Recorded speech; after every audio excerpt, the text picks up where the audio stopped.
तलवारबाज की किंवदंती। अध्याय 6420।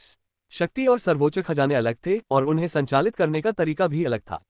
दिव्य नेत्र तकनीक का एक विशेष अनुक्रम जब पूर्णता तक विकसित कर लिया जाता था तभी इसका प्रयोग किया जा सकता था, जिससे ये कुछ हद तक विशिष्ट बन जाती थी। आखिरकार हर कोई दिव्य नेत्र के अनुक्रम को पूर्णता तक विकसित नहीं कर सकता। ये किसी के क्षेत्र पर निर्भर नहीं था, बल्कि समझ के जन्मजात उपहार पर निर्भर था। उदाहरण के लिए, जब क्रिम्सन आइस क्षेत्र से वे ज्यूक्सियन के पास केवल दिव्य पहलू क्षेत्र था, तो वह पहले से ही दिव्य नेत्र तकनीक के तीसरे अनुक्रम को पूर्णता तक विकसित करने में सक्षम था। कई सच्चे अमर लोग ऐसा नहीं कर सके, यद्यपि महायान चरण में कुछ लोग ऐसा कर सके। मुख्य कारक था समझ। दूसरा कारक समय था। वे ज्यूक्सियन ने पूरी तरह से दिव्य नेत्र तकनीक को समझने के लिए खुद को समर्पित कर दिया।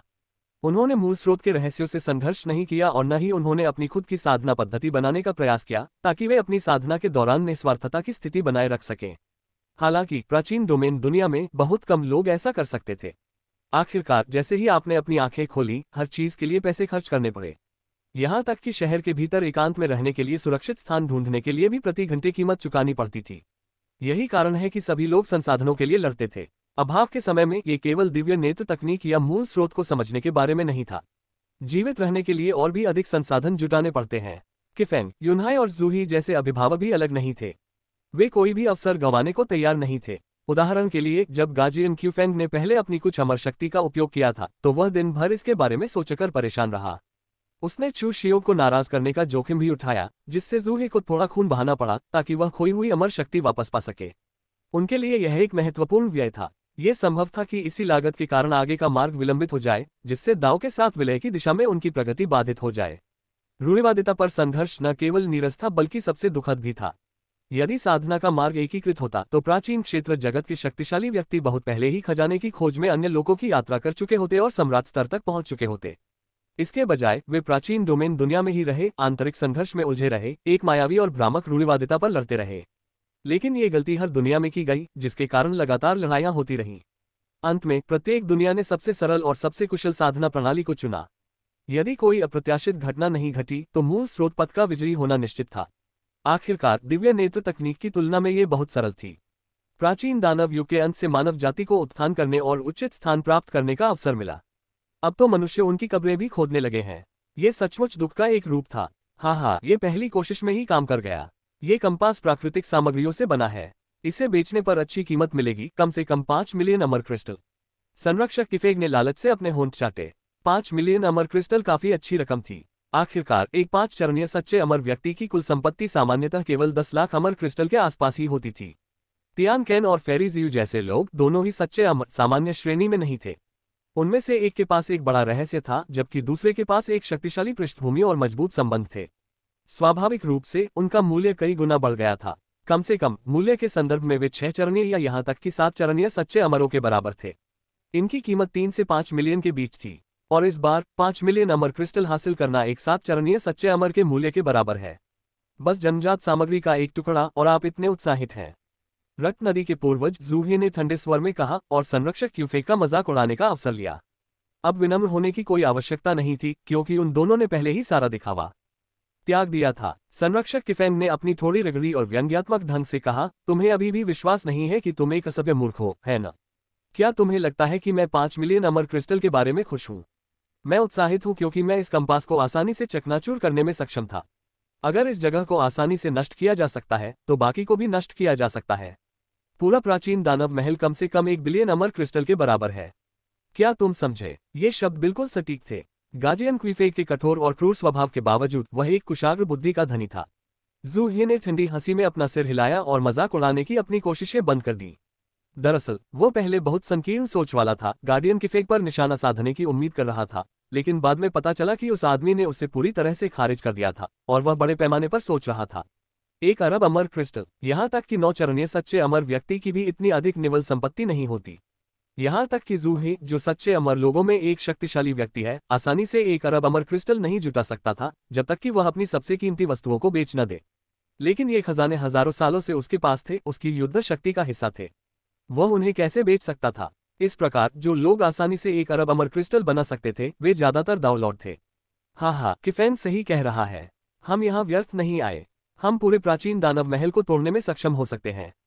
केवल सामग्री बेचने से कम 1 बिलियन का मूल्य होगा, और अगर हम किसी विशेष जन्मजात सामग्री को खोज लेते हैं तो ये 2 बिलियन तक भी पहुंच सकता है। संरक्षक यूनहाई भी उतना ही रोमांचित था। उन्होंने $5 मिलियन मूल्य की सामग्री को लगभग 10,000 किलोग्राम के ढेर में इकट्ठा किया। इन सामग्रियों का उपयोग मुख्यतः अमर हथियार बनाने के लिए किया जाता था।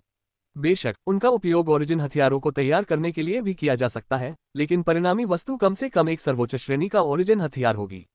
जू ही भी अपनी उत्तेजना को छिपा नहीं सका, हालांकि उसने एक ठंडी अभिव्यक्ति बनाए रखी और कहा, चलो इस जगह को तोड़ना जारी रखें। हमने पहले ही काफी हंगामा कर दिया है और हम किसी भी अवांछित ध्यान को आकर्षित नहीं करना चाहते हैं। ठीक है, इस बार हम चुनेंगे। संरक्षक यूनहाई ने एक नया क्षेत्र चुनना शुरू किया। इंतजार। हालांकि संरक्षक किफेंग ने उसे फिर से रोक दिया। संरक्षक यूनहाई ने अधीरता से अपना सिर घुमाया और पूछा, किफेंग अब क्या होगा?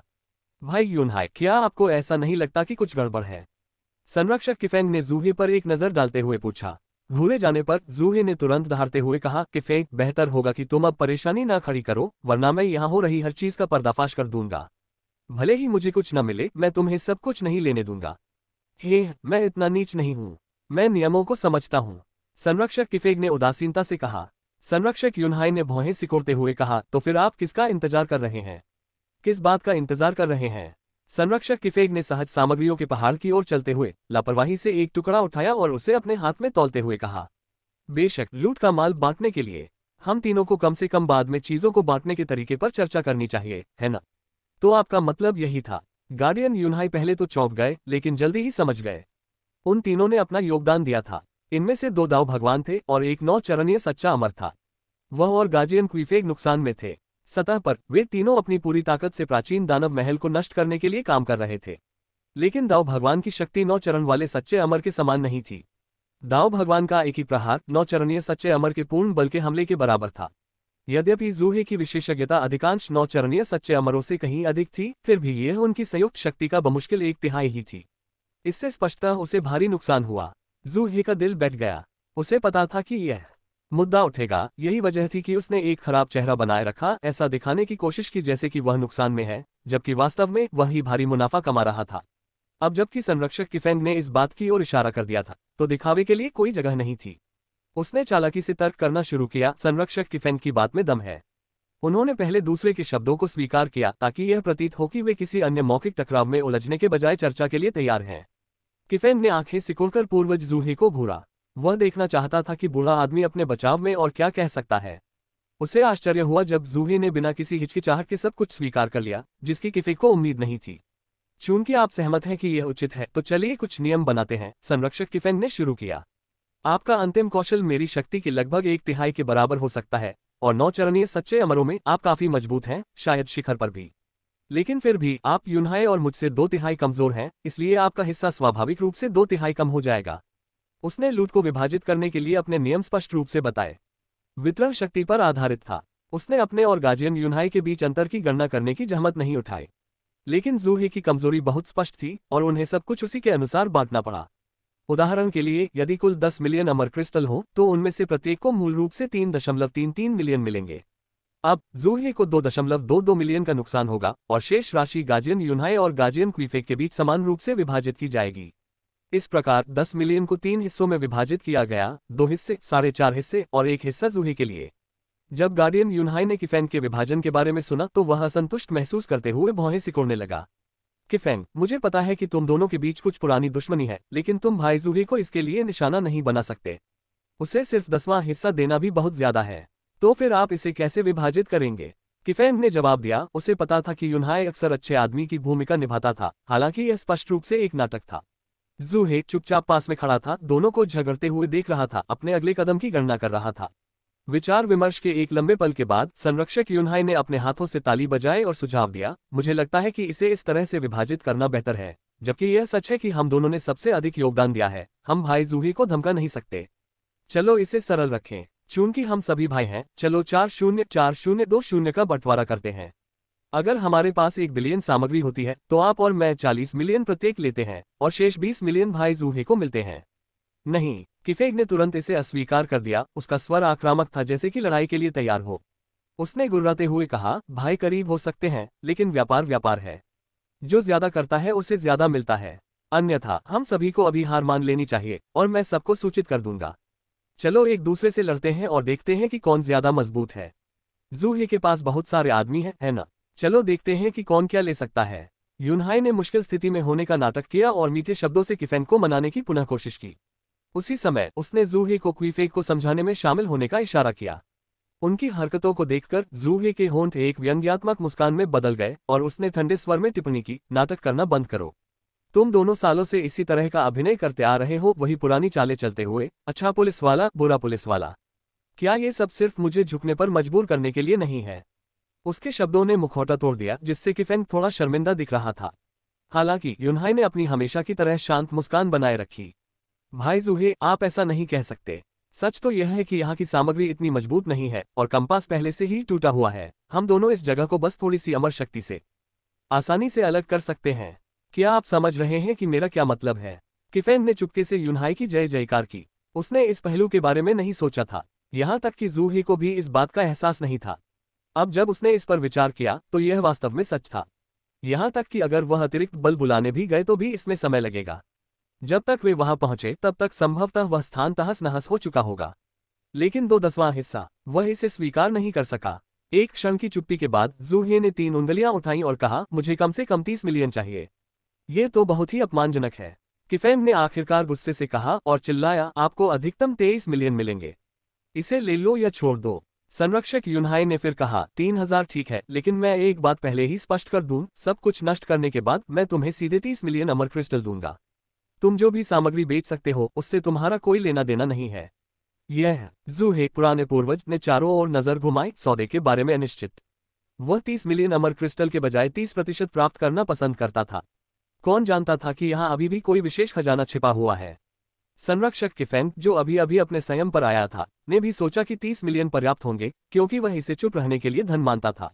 संरक्षक यूनहाई ने जूहे को अप्रसन्न दृष्टि से देखा और कहा, जूहे, यदि तुम कृतघ्न बनी रहोगी तो तुमने सचमुच सीमा पार कर ली होगी। इस बार वह झूठ नहीं बोल रहा था। जूहे जानता था कि गार्जियन यूनहाई कुछ भी करने में सक्षम है। अगर वह ज्यादा के लिए दबाव डालता तो शायद दूसरा पक्ष समझौता न करे और उसके हाथ कुछ भी न लगे, यहाँ तक कि 30 मिलियन अमर क्रिस्टल भी नहीं। 9 चरणीय सच्चे अमर के लिए 30 मिलियन अभी भी एक पर्याप्त लाभ था और कोई नहीं था। इसमें जोखिम शामिल है। सौदा। जूहे ने अंततः हार मान ली। आगे जोर देने की कोई जरूरत नहीं थी। संरक्षक यूनहाई ने अपनी चिरपरिचित मुस्कान बिखेरी और कहा, अब तो ऐसा ही है। तियानकैन, तुम सामग्री के मूल्य की गणना करना संभालो। हम तीनों काम पर लग जाएंगे। संरक्षक यूनहाई ने अपनी कलाई हिलाए और आगे की पत्थर की दीवार की ओर इशारा किया। चलो इस दीवार को तोड़कर शुरू करते हैं। ठीक है। उन तीनों ने अपनी अमर शक्तियों को बुलाया, जो विशाल हथौड़ों में परिवर्तित हो गईं, और दीवार को तोड़ना शुरू कर दिया।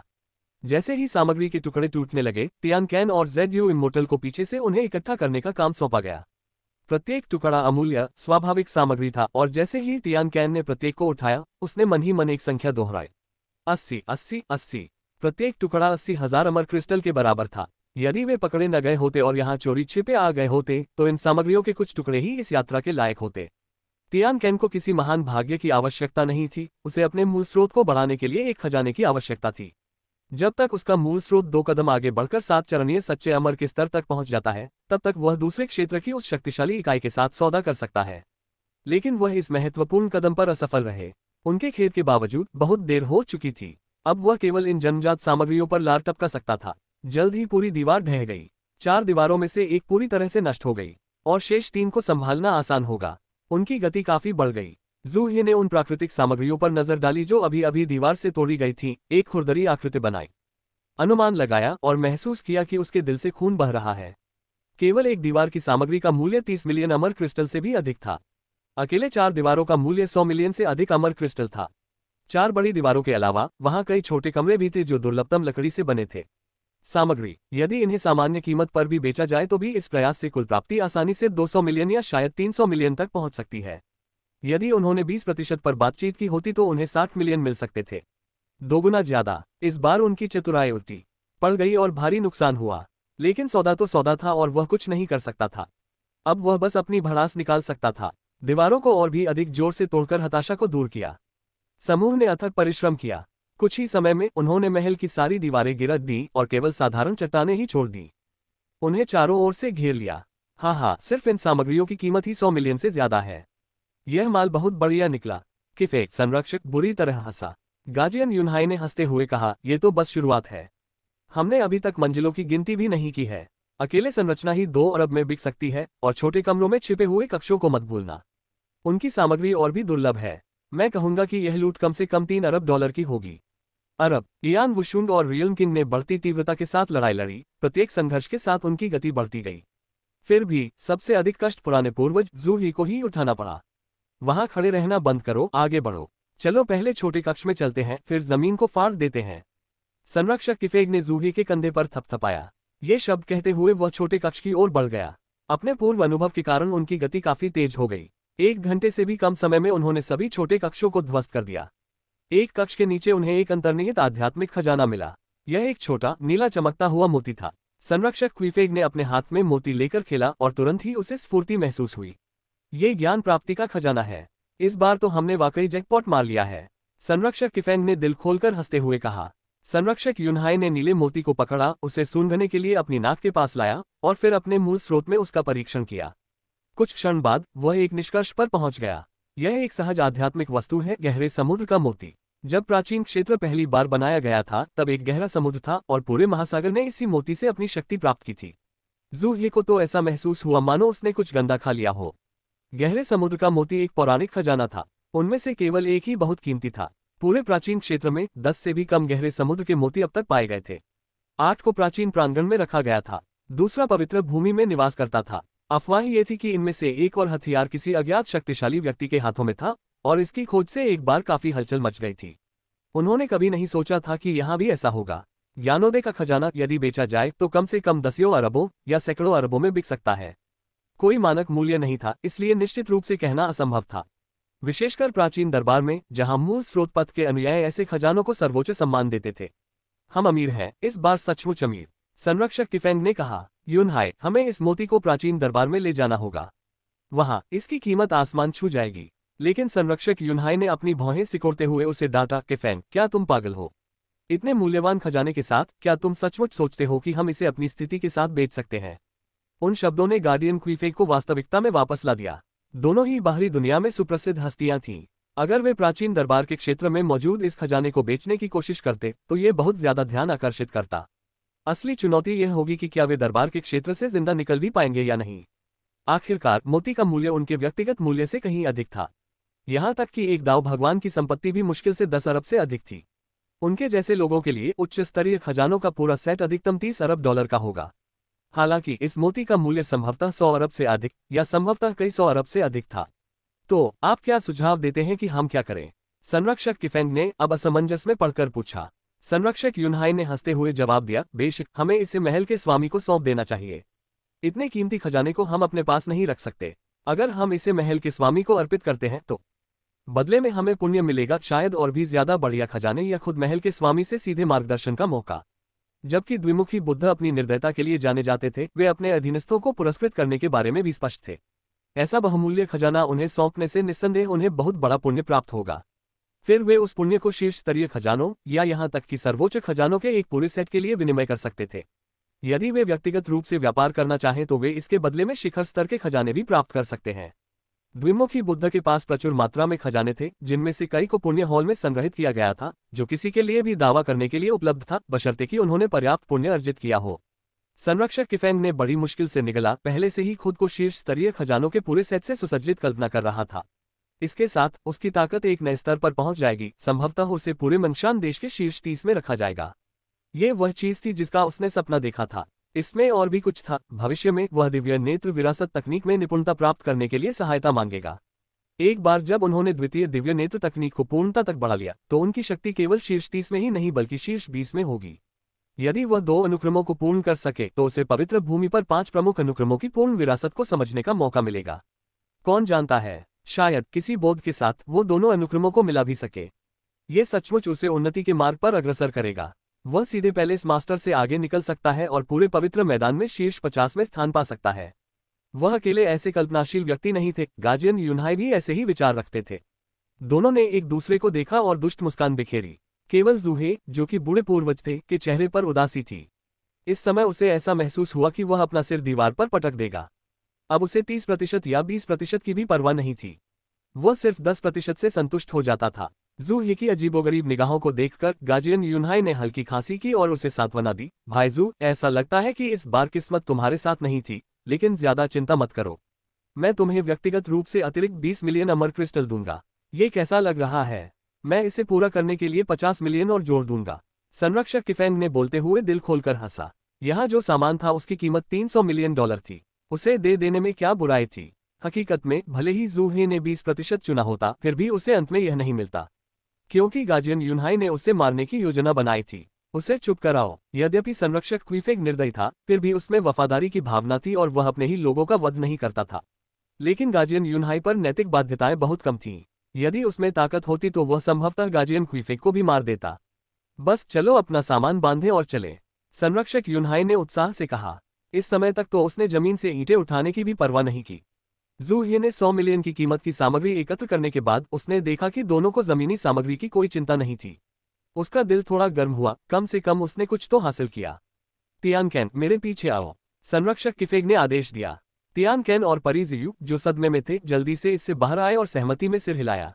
उन्होंने पहले भी डीप सी पल के बारे में सुना था। अब उन्हें और भी अधिक अफसोस और निराशा महसूस हुई। यदि वे इसमें शामिल होते तो कितना अच्छा होता। काश, लेकिन अफसोस, इसमें कोई अगर नहीं था। यदि वे अंदर गए भी होते तो भी उन्हें संभवतः कुछ नहीं मिलता। यदि उन्होंने ऐसा किया भी होता, यदि उन्होंने सच्चे भगवान जू यान को वस्तु बेचने दी होती, तो उनमें से प्रत्येक के पास दाव भगवान बनने की क्षमता होती। नहीं, वे निश्चित रूप से दाव लॉर्ड बन गए होंगे। लेकिन अब सब कुछ चला गया था, सब कुछ, यहाँ तक कि वे स्वयं भी। जू ही का जाने का कोई इरादा नहीं था, इसलिए केवल 4 लोग ही बाहर जाने के लिए तैयार हुए। तभी एक आवाज ने उन्हें रोक दिया। मेरे महल को नष्ट कर दो, मेरे खजाने ले लो, और तुम सोचते हो कि तुम बस जा सकते हो। वह आवाज हवा में किसी आदि राक्षस राजा की आवाज की तरह गरज रही थी।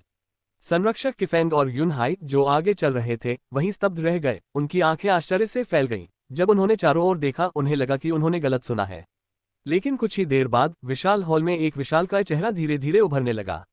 उस चेहरे को केवल कुरूप नहीं कहा जा सकता, बल्कि उसके लिए खतरनाक या डरावना जैसे शब्द अधिक उपयुक्त होंगे। वह क्या है? सभी लोग तुरंत भयभीत हो गए। उसका विशाल चेहरा लगभग 10 फीट लंबा था, उसकी त्वचा काली थी और उसकी सतह पर नुकीले कांटे निकले हुए थे। उसके कान नहीं थे, केवल एक आंख, एक मुंह और एक नाक थी।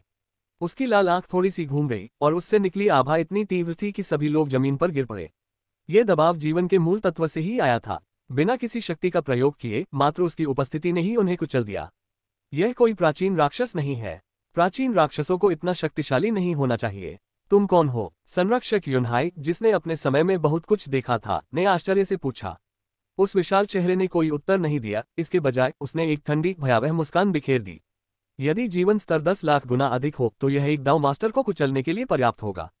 यदि ये 10 लाख गुना अधिक होता तो एक सम्राट भगवान भी घुटने टेक सकता था। चेहरे का स्वामी निस्संदेह प्राचीन दानव नहीं था। प्राचीन दानव की अधिकतम शक्ति 5000 गुना थी, और भले ही वह इसे 10,000 गुना तक बढ़ा सके तो भी वह प्राचीन डोमेन दुनिया की सीमा होगी। इसके अलावा ये चेहरा सभी विशेष जीवन रूपों, या बल्कि सभी जीवन रूपों का मूल स्रोत था। एक वास्तविक जानवर। ये चेहरा एक वास्तविक जानवर का था। इस दुनिया में, या बल्कि पूरे रियल्म देव महाद्वीप में, केवल जियान वुशुंग ही रियल्म जानवर में परिवर्तित हो सकता है। ये चेहरा किसी और का नहीं बल्कि परिवर्तित अवस्था में जियान वुशुंग का था। सभी को भय से कांपते और खड़े होने में भी असमर्थ देखकर जियान वुशुन को यह सब बहुत उबाऊ लगा और वह अपने असली रूप में वापस आ गया। सबसे पहले चौंकने वाले लोग प्राचीन दानव के महल के अंदर के लोग नहीं थे, बल्कि नौ कारागार शिवालय के अंदर के कुछ लोग थे। जियान वुशुन, तुम वास्तव में क्या हो? अभी उस अवस्था में मैं तुम्हारे जीवन का कोई निशान क्यों महसूस नहीं कर सका? अमर जियू चेन की आंखें सदमे से भर गईं। कुछ ही क्षण पहले जियान वुशुन का जीवन स्तर अचानक बढ़ गया था, जो 10,000 से बढ़कर 1 लाख गुना हो गया था, जिससे वह लगभग वहीं घुटने टेकने को मजबूर हो गया था। लेकिन फिर जीवन की आभा अचानक गायब हो गई। हालांकि जुयान को लगा कि यह बिल्कुल सामान्य है और उसने जियूचेन का मजाक उड़ाया। बुरे आदमी, क्या तुमने पहले से ही 9 दुनियाओं का अनुभव नहीं किया है? तुम हमें ये क्यों नहीं बताते कि भाई वुशुन किस स्तर पर है? अगर भाई वुशुन ने अभी इस जगह को दबाया नहीं होता तो तुम भी शायद घुटने टेक रहे होते। तीनों में से केवल उन्होंने ही अतीत में जियान वुशुन की वीरता देखी थी। भले ही वह सिर्फ एक क्लोन था, लेकिन उसके पास 7 सितारा ब्रह्मांड देवता की शक्ति थी। ताकत का वह स्तर कुछ ऐसा था जिसे इस दुनिया के मूल निवासी कभी नहीं समझ सकते थे। जियू चेन के पास कहने के लिए शब्द नहीं थे और वह जू यांग से बात नहीं करना चाहता था, इसलिए चुप रहा। दूसरी ओर जियांगनी जियान वुशुन की पहचान के बारे में और भी अधिक उत्सुक हो गई। प्राचीन दानव महल के अंदर जियान वुशुन ने 9 कारागार पैगोडा के कुछ लोगों को नजरअंदाज कर दिया और इसके बजाय एल्डर तियानकेन और परी जियू को देखा। उसके रूप को देखकर सबसे अधिक आश्चर्यचकित परी जियू थी। उस क्षण उसने प्रश्न पूछने के लिए अपना मुंह खोला, लेकिन इससे पहले कि वह कुछ पूछ पाती, वह दमनकारी शक्ति जो उसने महसूस की थी गायब हो गई और उसने एक लंबी सांस छोड़ी। वह दमनकारी शक्ति एक दाव मास्टर का सामना करने से कहीं अधिक भयानक थी। दाव मास्टर का सामना करते समय उसे ऐसा महसूस होता था मानो वह किसी तपते हुए तारे का सामना कर रही हो जो पूरी तरह से शक्तिहीन हो। लेकिन जियान वुशुन के सामने ऐसा लगता था मानो वह अपने स्वाभाविक गुरु समर्पण की सहज भावना का सामना कर रही हो। अगर जियान वुशुन ने उसे उसी समय मरने का आदेश दिया होता तो शायद उसे कोई हिचकिचाहट भी नहीं होती। परी जियू, हम फिर मिलेंगे। जियान वुशुन मंद मंद मुस्कुराया। परी जियू ने गर्व करने की हिम्मत नहीं की और जल्दी से झुककर कहा, पहले मैं अज्ञानी थी। कृपया वरिष्ठ, बुरा मत मानो। मुझे वरिष्ठ कहने की कोई आवश्यकता नहीं है, क्योंकि मैं महायान चरण में एक साधारण साधक मात्र हूँ। मेरे पास अमरता की शक्ति भी नहीं है। आप सभी मेरे वरिष्ठ हैं। जियान वुशुन ने अपना हाथ हिलाकर सभी को दमनकारी शक्ति से मुक्त कर दिया। एक बार जब एल्डर तियान कैन को होश आया तो उसने पहले डर से जियान वुशुन को देखा, फिर जल्दी से घुटनों के बल बैठकर विनती की, वरिष्ठ कृपया मुझे बचा लें।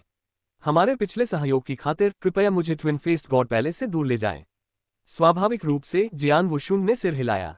बुजुर्ग ने पहले ही विदेशी विश्व विशेषज्ञों का उल्लेख किया था और जियान वुशुन अन्य महान दुनियाओं के बारे में अधिक जानना चाहता था। एक अमर को बाहर निकालना उसके लिए बहुत आसान था। जियान वुशुन को सहमत देखकर एल्डर तियान कैन ने बार बार सिर झुकाकर अपना अंतहीन आभार व्यक्त किया। उसे इस बात का बिल्कुल भी अंदाजा नहीं था कि वह पुनर्जन्म के एक और चक्र में प्रवेश करने वाला था और ये द्विमुखी बुद्ध का अनुसरण करने से बेहतर कुछ नहीं हो सकता था। जियान वुशुन ने पहले दो लोगों को बाहर कर दिया, फिर अपनी नजर गार्डियन यूनहाई की ओर घुमाते हुए पूछा, क्या आप दोनों की ओर से कोई शब्द नहीं है? हाँ। गार्डियन यूनहाई ने सबसे पहले अपना सिर नीचे किया और सम्मानपूर्वक उत्तर दिया, यदि सीनियर के पास कोई प्रश्न है तो कृपया पूछें। मैं पूरा सहयोग करूंगा। जियान वुशुन ने सिर हिलाया और कहा, अच्छा चलो विदेशी विशेषज्ञ और आपके दोहरे चेहरे वाले भगवान के बीच लड़ाई से शुरू करते हैं।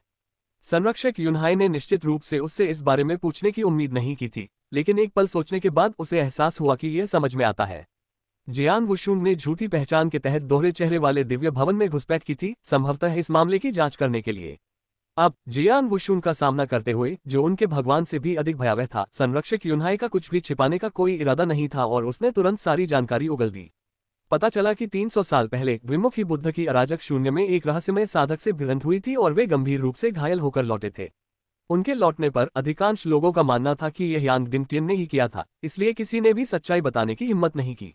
केवल कुछ ही लोग जानते थे कि लड़ाई के पीछे असली कारण एक विदेशी विशेषज्ञ था। जहां तक उनके बीच लड़ाई का सवाल है, केवल गार्डियन यूनहाई ही सच्चाई जानता था, क्योंकि वह उस समय वहां मौजूद था। उस दिन के दृश्य जब भी उसे याद आते हैं तो वह कांप उठता है।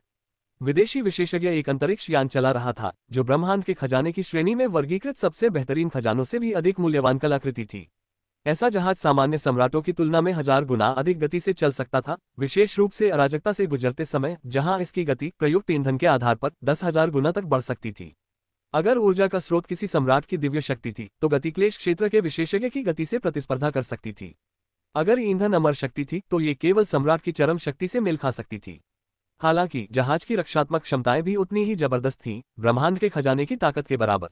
इसका मूल्य भी उन दुर्लभ खजानों के बराबर था और स्वाभाविक रूप से इसके मालिक की ताकत असाधारण थी। फिर भी ब्रह्मांडीय उड़ान यान के भीतर विशेषज्ञ को गंभीर चोटें आई थी। उसका दिव्य शरीर नष्ट हो गया था, केवल एक भौतिक शरीर और क्षतिग्रस्त चेतना बची थी। द्विमुखी बुद्ध ने अवसर का लाभ उठाने की आशा में आक्रमण कर दिया, लेकिन उसने ब्रह्मांडीय वाहन को कम आंका था और उसकी निष्क्रिय सुरक्षा ने ही उसे गंभीर रूप से घायल कर दिया।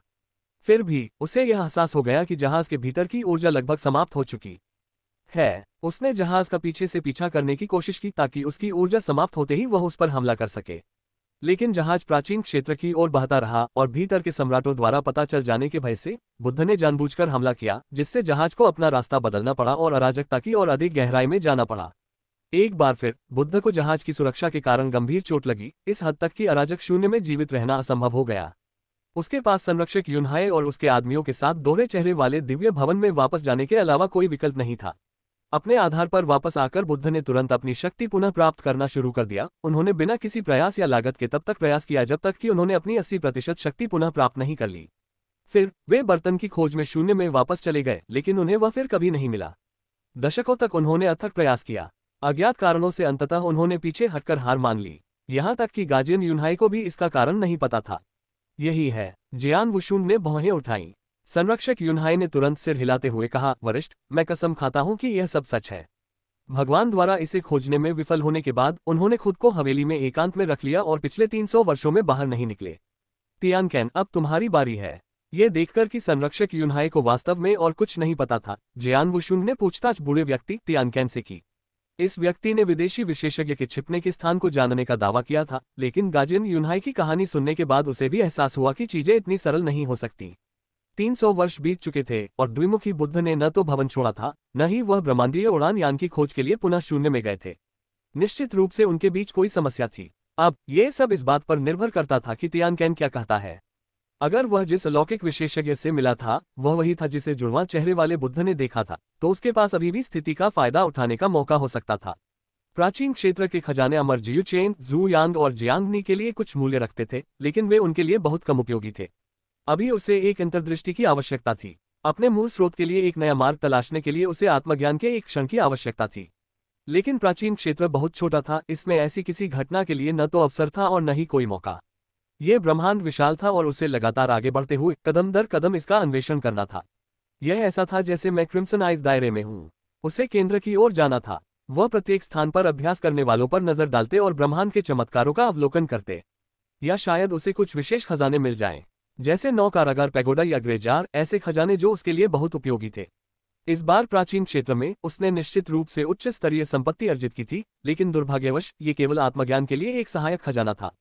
सच्चे अमर और सम्राटों के लिए तो इसका कुछ मूल्य था, लेकिन उसके लिए भले ही वह इसे पीसकर पाउडर बना ले और इससे चाय बना ले, इससे कोई खास लाभ नहीं होगा। इसलिए उसने लापरवाही से इसे जियांगनी और अमर जियुचेन की ओर फेंक दिया, क्योंकि उन दोनों को इसकी अधिक आवश्यकता थी।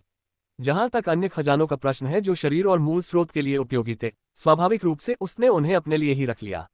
हालांकि उन्होंने अभी तक एक नया मूल स्रोत विकसित नहीं किया था, फिर भी तलवार दावमूल और अंतिम दावमूल दोनों को अभी भी रखरखाव की आवश्यकता थी। ये उसकी वर्तमान शक्ति के स्रोत थे। अपने भौतिक शरीर के अलावा उसके पास भरोसा करने के लिए केवल ये 2 प्रमुख स्रोत थे, लेकिन उनके द्वारा दी गई सहायता न्यूनतम थी। अब बस ये देखना बाकी था कि तियानकैन चीजों को कैसे समझाएगा। तियानकैन हमेशा हवा के साथ बहने वाला व्यक्ति था। सवाल सुनकर उसने जल्दी से जवाब दिया, वरिष्ठ के जवाब में जिस अलौकिक विशेषज्ञ से मेरा सामना हुआ वह वास्तव में अराजक शून्य में है, लेकिन मैंने कोई उड़ने वाली नाव नहीं देखी। जिस क्षण तियानकैन ने ये कहा, जियान वुशुन समझ गया। खजाना शायद पहले ही जुड़वां चेहरे वाले बुद्ध के हाथों में आ चुका था।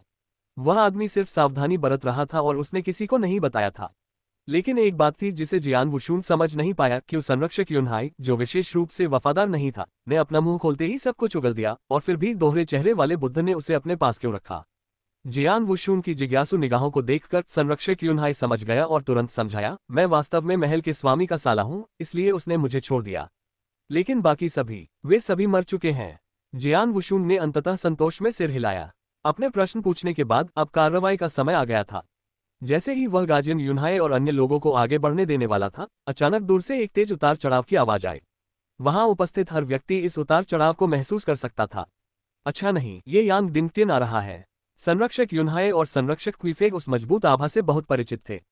पुराने पूर्वज जूही को थोड़ा आश्चर्य हुआ और उन्होंने कहा, यह अजीब है। हालांकि यांग डिंगटिन सुरक्षात्मक होता है, लेकिन वह कभी इतना लापरवाह नहीं रहा। चलो इसके बारे में चिंता करना बंद करो। अगर हम साथ में जाएं तो पता चल जाएगा, है ना? जियान वुशुन ने अपने हाथ फैलाए और एक प्रकाश द्वार दिखाई दिया। फिर वह जियू अमर की ओर मुड़ा और कहा, साथी दाववादी जियू, मुझे उम्मीद है कि आपको हमारे साथ थोड़ी देर रहने में कोई आपत्ति नहीं होगी। जियू इम्मोर्टल खुश हो गया और तुरंत जवाब दिया, आप मेरा सम्मान करते हैं, सीनियर। स्विश, उसकी आकृति चमकी और वह प्रकाश द्वार में प्रवेश कर गई। दूसरी ओर स्वाभाविक रूप से 9 कारागार शिवालय था। बूढ़े तियानकैन ने अपना मुंह खोला, कुछ कहना चाहा। वह भी चाहता था कि वह अंदर आ सके, लेकिन चूंकि वह पहले ही अपने सभी पत्ते खेल चुका था, इसलिए अब उसके पास योग्यता नहीं थी। हालांकि ये पूरी तरह सच नहीं था। जियान वुशुन को बस यह महसूस हुआ कि जियू अमर ने एक बार उसे बचाया था, जो महान आरोहण चरण में एक साधक था, और उसे कुछ लाभ देना उचित था, जैसे कि गहरे समुद्र के मोती तक पहुंच। जहां तक बूढ़े आदमी तियानकैन की बात है, वह हमेशा से ही एक चंचल अवसरवादी था, जिसके पास अपर्याप्त शक्ति थी। अब जब उसने वह सब बता दिया है जो वह जानता था, तो अब वह किसी काम का नहीं रहा। फिर भी उसे मारने की कोई जरूरत नहीं थी। जियान वुशुन ने दूसरी दुनिया के विशेषज्ञ से जुड़ी उसकी यादें मिटा दी और उसे प्राचीन दानव महल में फेंक दिया। जमीन पर अरबों अमर क्रिस्टलों की सामग्री बची हुई थी, इसलिए ऐसा नहीं था कि तियानकैन के साथ बुरा व्यवहार किया गया था। अपनी यादों को उलझाते हुए बूढ़े आदमी तियानकैन ने जियान वुशुन और उसके साथियों की विदा लेते हुए देखा और पुकारा, धन्यवाद सीनियर। सुरक्षित यात्रा सीनियर। जब सभी लोग चले गए तो बूढ़े आदमी तियान कैन ने तुरंत जमीन पर पड़ी सामग्री को खोदना शुरू कर दिया। बिना किसी नियंत्रण के वे व्यवहारिक रूप से लेने के लिए स्वतंत्र थे। हालांकि एक बात अभी भी उसे हैरान कर रही थी, जियान वुशुन ने उसे इतना बड़ा अवसर क्यों दिया? इसके अलावा उसे अकेला क्यों छोड़ दिया गया था? प्राचीन दानव महल की इस यात्रा में सभी बचे हुए लोगों ने महत्वपूर्ण लाभ अर्जित किया था। बेशक इसमें दोहरे चेहरे वाले दिव्य भवन के शक्तिशाली व्यक्ति शामिल नहीं थे। जियान वुशुन के समूह ने कुछ लोगों को खो दिया था, लेकिन केवल 3 ही बचे थे। बूढ़े आदमी तियान कैन ने अरबों अमर क्रिस्टल के मूल्य की विशेष सामग्री एकत्र की थी और अब उसे वापस उसी रास्ते पर चलने की जरूरत थी। अब बाहर निकलना आसान था।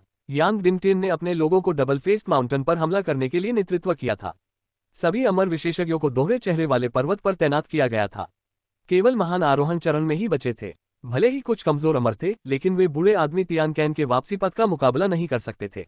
दूसरी ओर जियो इमोर्टल को बिल्कुल भी चिंता करने की आवश्यकता नहीं थी, क्योंकि उसके साथ भी वैसा ही व्यवहार किया गया जैसा कि इमोर्टल जियो चेन सहित अन्य तीनों के साथ किया गया था। यह ध्यान देने योग्य बात थी कि अमर जियो चेन को केवल दिव्य अग्नि के भगवान के कारण शामिल किया गया था। जियान वुशुन अपने ठीक होने के बाद दिव्य अग्नि के भगवान को खोजने के लिए उस पर भरोसा करना चाहता था। जियांग यान को उनकी साझा यात्रा के कारण शामिल किया गया था, लेकिन जियांगनी के साथ अलग व्यवहार किया गया। जियान वुशुन ने उन्हें एक निजी शिष्य के रूप में माना। विशेष रूप से तलवारबाजी में जियांगनी ने पिछली शताब्दी में उल्लेखनीय प्रगति की थी, और यह सब जियान वुशुन के व्यक्तिगत मार्गदर्शन के कारण संभव हुआ था। जियान वुशुन ने तलवार के बारे में जो कुछ भी जानता था वह सब कुछ उसे बता दिया था। उम्मीद थी कि जियांगनी परम तलवार दाव के मूल स्रोत को समझ सकेगा। दुर्भाग्यवश इसे जबरन नहीं किया जा सकता था, ये जियांगनी के अपने भाग्य पर निर्भर था। जियान वुशुन को अब उसमें एकमात्र दोष ये दिखाई दे रहा था कि उसमें निर्दयता का अभाव था।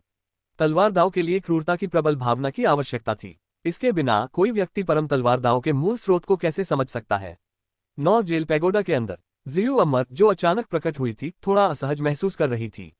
हालांकि यहाँ हर कोई महान आरोहण चरण के शिखर पर था। उसे याद आया कि जियान वुशुन भी महान आरोहण चरण के शिखर पर था और उसने विनम्रतापूर्वक खुद को जूनियर के रूप में संबोधित किया। अन्य 3 लोगों का रवैया स्पष्ट नहीं था। जियांग यांग, जो शुरू से ही जियान वुशुन के साथ था जब वे कमजोर थे, उसने जियान वुशुन के कृतज्ञ स्वभाव को समझा और उसके साथ सम्मानपूर्वक व्यवहार किया तथा अत्यंत शिष्टाचार दिखाया। अमर जियू चेन अलग था। उसने जियान वुशुन के साथ उसके स्वर्गारोहण के बाद ही बातचीत शुरू की थी। उसे ये भी संदेह था कि जियान वुशुन के पास जियू अमर के प्रति गुप्त इरादे थे। जियांगनी को भी कुछ ऐसा ही महसूस हुआ। वह अपने दिल में क्षति की भावना महसूस करने से खुद को नहीं रोक सकी। क्या ऐसा हो सकता है कि सीनियर वुशुन अब मेरी मां का पीछा नहीं करना चाहते? वह अपने जैविक पिता से कभी नहीं मिली थी, इसलिए उसके लिए पिता की अवधारणा स्पष्ट थी। जब से उसने जियान वुशुन का अनुसरण किया है, चाहे साधना में हो या समस्याओं का सामना करने में, वह हमेशा शक्ति के एक विशाल पर्वत की तरह रहा है। उसके दिल में उसके पिता को उसके जैसा ही होना चाहिए, रक्त संबंध से असंबद्ध। इस प्रकार वह चाहती थी कि जियान वुशुन उसका पिता बने, इस शर्त के साथ कि वह उसकी मां का पीछा करेगा। इस तरह वह और जियान वुशुन एक ही लक्ष्य साझा करेंगे। नहीं, अब उनका लक्ष्य एक ही था, जो था उसकी मां को ढूंढना। लेकिन अब उसे लगा कि सीनियर वुशुन जियू इमोर्टल के करीब आ रहा है और उसके दिल में अपनी मां के लिए ईर्ष्या पैदा हो गई। उसने एक ठंडा चेहरा बनाए रखा, जबकि अंदर ही अंदर सोच रही थी कि क्या जियान वुशुन को जियू इमोर्टल जैसी महिलाओं के लिए पसंद है। आखिरकार उसकी मां भी उसी प्रकार की थी। स्विश। जियान वुशुन का एक विचार 9 कारागार पैगोडा में प्रवेश कर गया, जिसने अंततः जियांगनी की विचार श्रृंखला को बाधित कर दिया। जियांगनी को आज्ञाकारी ढंग से एक तरफ खड़ा देखकर जियान वुशुन ने मन ही मन अपना सिर हिलाया। तलवार दाव का अभ्यास करने वाले को आज्ञाकारी नहीं बल्कि तेज और उग्र होना चाहिए। मूलतः जियांगनी एक तेज तर्रार लड़की थी, लेकिन जब से उसने उसका पीछा करना शुरू किया, उसकी धार कुंद पड़ गई। ये संभवतः एकांतवास की लंबी अवधि से संबंधित था, जिसके कारण जियान वुशुन ने इस बार उसे और अन्य लोगों को कुछ अनुभव के लिए बाहर ले जाने का निर्णय लिया था। हालांकि उसे नहीं पता था कि जियांगनी उसके बारे में क्या सोचती है। अगर उसे पता होता तो शायद उसे इतनी शर्मिंदगी महसूस होती कि वह एक गड्ढा खोदकर उसमें छिप जाना चाहता। दाववादी जियू, आप कैसे समायोजित कर रहे हैं? जियान वुशुन ने एक दोस्ताना अभिवादन के साथ शुरुआत की। इससे जियांगनी को और भी यकीन हो गया कि उसके मन में परी जियू के लिए भावनाएं हैं और वह इस बारे में असहज महसूस कर रही थी। उसने तुरंत हस्तक्षेप किया, वरिष्ठ वुशुन, आपने अभी तक इस महिला का परिचय नहीं कराया है। हमें उसे कैसे संबोधित करना चाहिए? हाँ। जियान वुशुन का मुंह आश्चर्य से खुला रह गया। क्या तुम सब लोग पूरे समय नहीं देख रहे थे? अचानक उसे एहसास हुआ कि जियांगनी ईर्ष्यालु थी, लेकिन वह ये समझ नहीं पाया कि ईर्ष्या किससे। क्या ऐसा हो सकता है कि वह उससे ईर्ष्या करती थी? ऐसा नहीं होगा। अगर ऐसा हुआ तो उनकी पदानुक्रम व्यवस्था अव्यवस्थित हो जाएगी। अगर हुई किंग को इस बारे में पता चल जाता तो वह उसे टुकड़े टुकड़े कर देती। अभी वह अपनी गलतियों का प्रायश्चित कर रहा था, न कि और पाप जोड़ रहा था। ये सोचकर उसने सख्त लहजे में डांटा, जियांगनी, तुमने अपने बड़ों से इस तरह बात करने की हिम्मत कैसे की? बोलने के बाद उसने अपनी नजर परी जियू की ओर घुमाई। उसकी अभिव्यक्ति बहुत अच्छी नहीं थी, लेकिन जियान वुशुन के गंभीर रवैये को देखने के बाद उसे कम शर्मिंदगी महसूस हुई और उसने धीरे से कहा, वरिष्ठ वुशुन, ये सिर्फ एक उपाधि है। छोटे लोगों पर इतना कठोर होने की कोई आवश्यकता नहीं है। आप मुझसे केवल कुछ साल ही बड़े हैं। जियांगनी ने चुनौती भरे स्वर में कहा। जियान वुशुन ने अपने माथे पर थपकी दी। उसे ऐसा महसूस हुआ जैसे उसके सिर में दर्द होने लगा है। वह अब इस अजीब स्थिति में और अधिक समय तक नहीं रहना चाहता था, इसलिए वह जल्दी से मुद्दे पर आ गया। क्या हम किसी प्रशिक्षण के लिए बाहर जा रहे हैं? जू यांग, अमर, जियू चेन और जियांगनी की आंखें चमक उठीं। जियान वुशुन ने शांति से उत्तर दिया, हाँ, हम जुड़वां देवताओं के महल की सीमाओं के भीतर होंगे। 1 अरब मील के भीतर मैंने जो सबसे शक्तिशाली प्राणी देखा है वह 6 चरण वाला सच्चा अमर है। उसकी पृष्ठभूमि असामान्य है और यह संभावना है कि उसकी वास्तविक युद्ध शक्ति 7 चरण वाले सच्चे अमर के बराबर हो। वह आपके लिए सबसे बड़ा खतरा होगा। चिंता मत करो, मेरी विचार शक्ति बहुत मजबूत है। अगर हम उससे भिड़ गए तो मैं तुम सबको पकड़कर भाग जाऊंगा। जू यांग ने आत्मविश्वास से अपनी छाती थपथपाई। जियू चेन और जियांगनी 100 साल से भी ज्यादा समय से यहाँ रह रहे थे, अक्सर एक दूसरे से लड़ते रहते थे। वे सभी जानते थे कि जू यांग सबसे ताकतवर है। तुलनात्मक रूप से जियू चेन और जियांगनी दोनों ही काफी कमजोर थे। हालांकि जू यांग को अभी भी मूल स्रोत दाव को समझना बाकी था, लेकिन उसके पास पहले से ही 6 चरण वाले सच्चे अमर की लड़ाकू शक्ति थी। लेकिन जियांगनी और जियू चेन केवल 3 चरण वाले सच्चे अमर के स्तर पर थे। इसमें कोई मदद नहीं थी। जू यांग का अनुभव जियू चेन और जियांगनी दोनों से कहीं ज्यादा था। हालांकि जियू चेन और जू यांग दोनों ने अनुभव पर बहुत ज्यादा भरोसा किया। आखिरकार एक यूनिवर्स मास्टर द्वारा बनाई गई सच्ची आत्मा थी और दूसरी यूनिवर्स मास्टर का पुनर्जन्म थी। दूसरी ओर जियांगनी पूरी तरह से प्रतिभा पर निर्भर थी। महान पूर्णता चरण में उसके पास पहले से ही 3 चरण वाले सच्चे अमर की लड़ाकू शक्ति थी, जो काफी प्रभावशाली थी। उसकी प्रतिभा सचमुच असाधारण थी। आखिरकार महान पूर्णता चरण और सच्चे अमर चरण के बीच का अंतर बहुत बड़ा था। जियान वुशुन शांत रहा, उसकी निगाह स्थिर रही। तुम्हारे पास जो कमी है वह है मूल स्रोत। आगे की असली छलांग तभी आएगी जब वे मूल स्रोत में महारत हासिल कर लेंगे। इसलिए इन तीनों को अधिक प्रयास करने की आवश्यकता थी। वे 9 कारागार शिवालय में बैठकर भोजन की प्रतीक्षा नहीं कर सकते थे। उन्हें आगे बढ़ाने के लिए जियान वुशुन ने कई शर्तें रखी थीं। उन्होंने कहा, इस बार आपका प्रशिक्षण मनोरंजन के लिए नहीं है। सबसे पहले जियांगनी और अमर जियू चेन को कम से कम एक 3 चरणीय सच्चे अमर को मारना होगा। ये न्यूनतम है। आपको ग्रैंड असेंशन चरण में उन पर निशाना लगाने की अनुमति नहीं है और आप कमजोर को छू नहीं सकते। केवल सच्चे अमर जितने ज्यादा हो सके मार डालो। उसके बाद आपने जितने सच्चे अमर मारे हैं उन्हें मुझसे खजाने के बदले में ले सकते हैं। अब से आप केवल अपनी क्षमताओं के जरिए ही खजाने प्राप्त कर पाएंगे। दूसरा, जियांग यांग, आपको 6 चरणीय सच्चे अमर को खत्म करना होगा। यदि आप असफल हो जाते हैं तो गहरे समुद्र के मोती का उपयोग करना भूल जाइए। तीसरा, मैं तुम्हें केवल 3 दिन दे रहा हूं। जियान वुशुन ने एक गहरी सांस ली और निष्कर्ष निकाला, अभी के लिए बस इतना ही। रुको, जियांग यांग ने उसे बीच में टोका। वुशुन, पहले मुझे कुछ बेहतरीन खजाने दे दो। उचित हथियारों के बिना मैं आत्मविश्वास महसूस नहीं करता। जियान वुशुन ने जियांग यांग के बच्चों जैसे भाव पर नजर डाली और चिढ़ाते हुए कहा, मैंने तुम्हें पहले ही एक दे दिया है। जिस 6 चरण वाले सच्चे अमर को तुम निशाना बना रहे हो उसके पास सर्वोच्च खजानों का एक सेट है, जाओ और खुद उनका दावा करो। इसके साथ ही जियान वुशुन की आकृति 9 कारागार शिवालय से गायब हो गई। इससे पहले कि तीनों कुछ प्रतिक्रिया कर पाते उन्हें हजारों मील दूर भेज दिया गया। तारांकन फुट, तारांकन, वे तीनों सीधे धुंध से ढके दलदल में गिर गए। उनका साहसिक कार्य शुरू होने वाला था। यद्यपि उनके पास सर्वोच्च खजाने नहीं थे, फिर भी उनके पास अमर हथियार थे। जियान वुशुन एक चिंतित पिता की तरह उनके लिए परेशान था। उनमें से प्रत्येक के पास शीर्ष स्तरीय अमर हथियारों का एक सेट था, जो लगभग सामान्य सर्वोच्च हथियारों के बराबर मूल्यवान था। खजाने, यदि वे उनके द्वारा निर्धारित कार्यों को पूरा नहीं कर सकते थे तो उन्हें प्राचीन दुनिया में ही घुल मिल जाना था और वे उसके साथ अन्य लोगों या यहाँ तक कि अन्य ब्रह्मांडों की खोज में शामिल होने के बारे में भूल सकते हैं। वास्तविकता में लौटते हुए जियान वुशुन अब गाजियन यूनहाई और ओल्ड के साथ यात्रा कर रहा था। पूर्वज जूहे जुड़वां चेहरे वाले भगवान पर्वत की ओर बढ़ रहे हैं। तीनों में से किसी ने भी जाने के लिए स्वेच्छा से आगे नहीं आया था, लेकिन ट्विन फेस्ड बुद्ध ने पहले ही उन्हें ट्विन फेस्ड गॉड माउंटेन के बाहर गठन की ओर भागने और टेलीपोर्ट करने का आदेश दिया था। वहां ऐसा इसलिए था क्योंकि यांग डिंगटिन ने पहले ही पूरे पहाड़ को भारी बल के साथ घेर लिया था और सक्रिय रूप से संरचना को ध्वस्त कर रहा था। जब संरचना टूट गई तो गगनभेदी ध्वनि गूंजने लगी। जियान वुशुन को साथ लेकर तीनों ने जल्द ही उस छिपे हुए टेलीपोर्टेशन सरणी को खोज लिया जो उन्हें ट्विन फेस्ड गॉड माउंटेन तक ले जाएगा। फिलहाल पहाड़ में सीधे प्रवेश करना असंभव था क्योंकि यह पूरी तरह से यांग डिंगटिन की सेनाओं से घिरा हुआ था।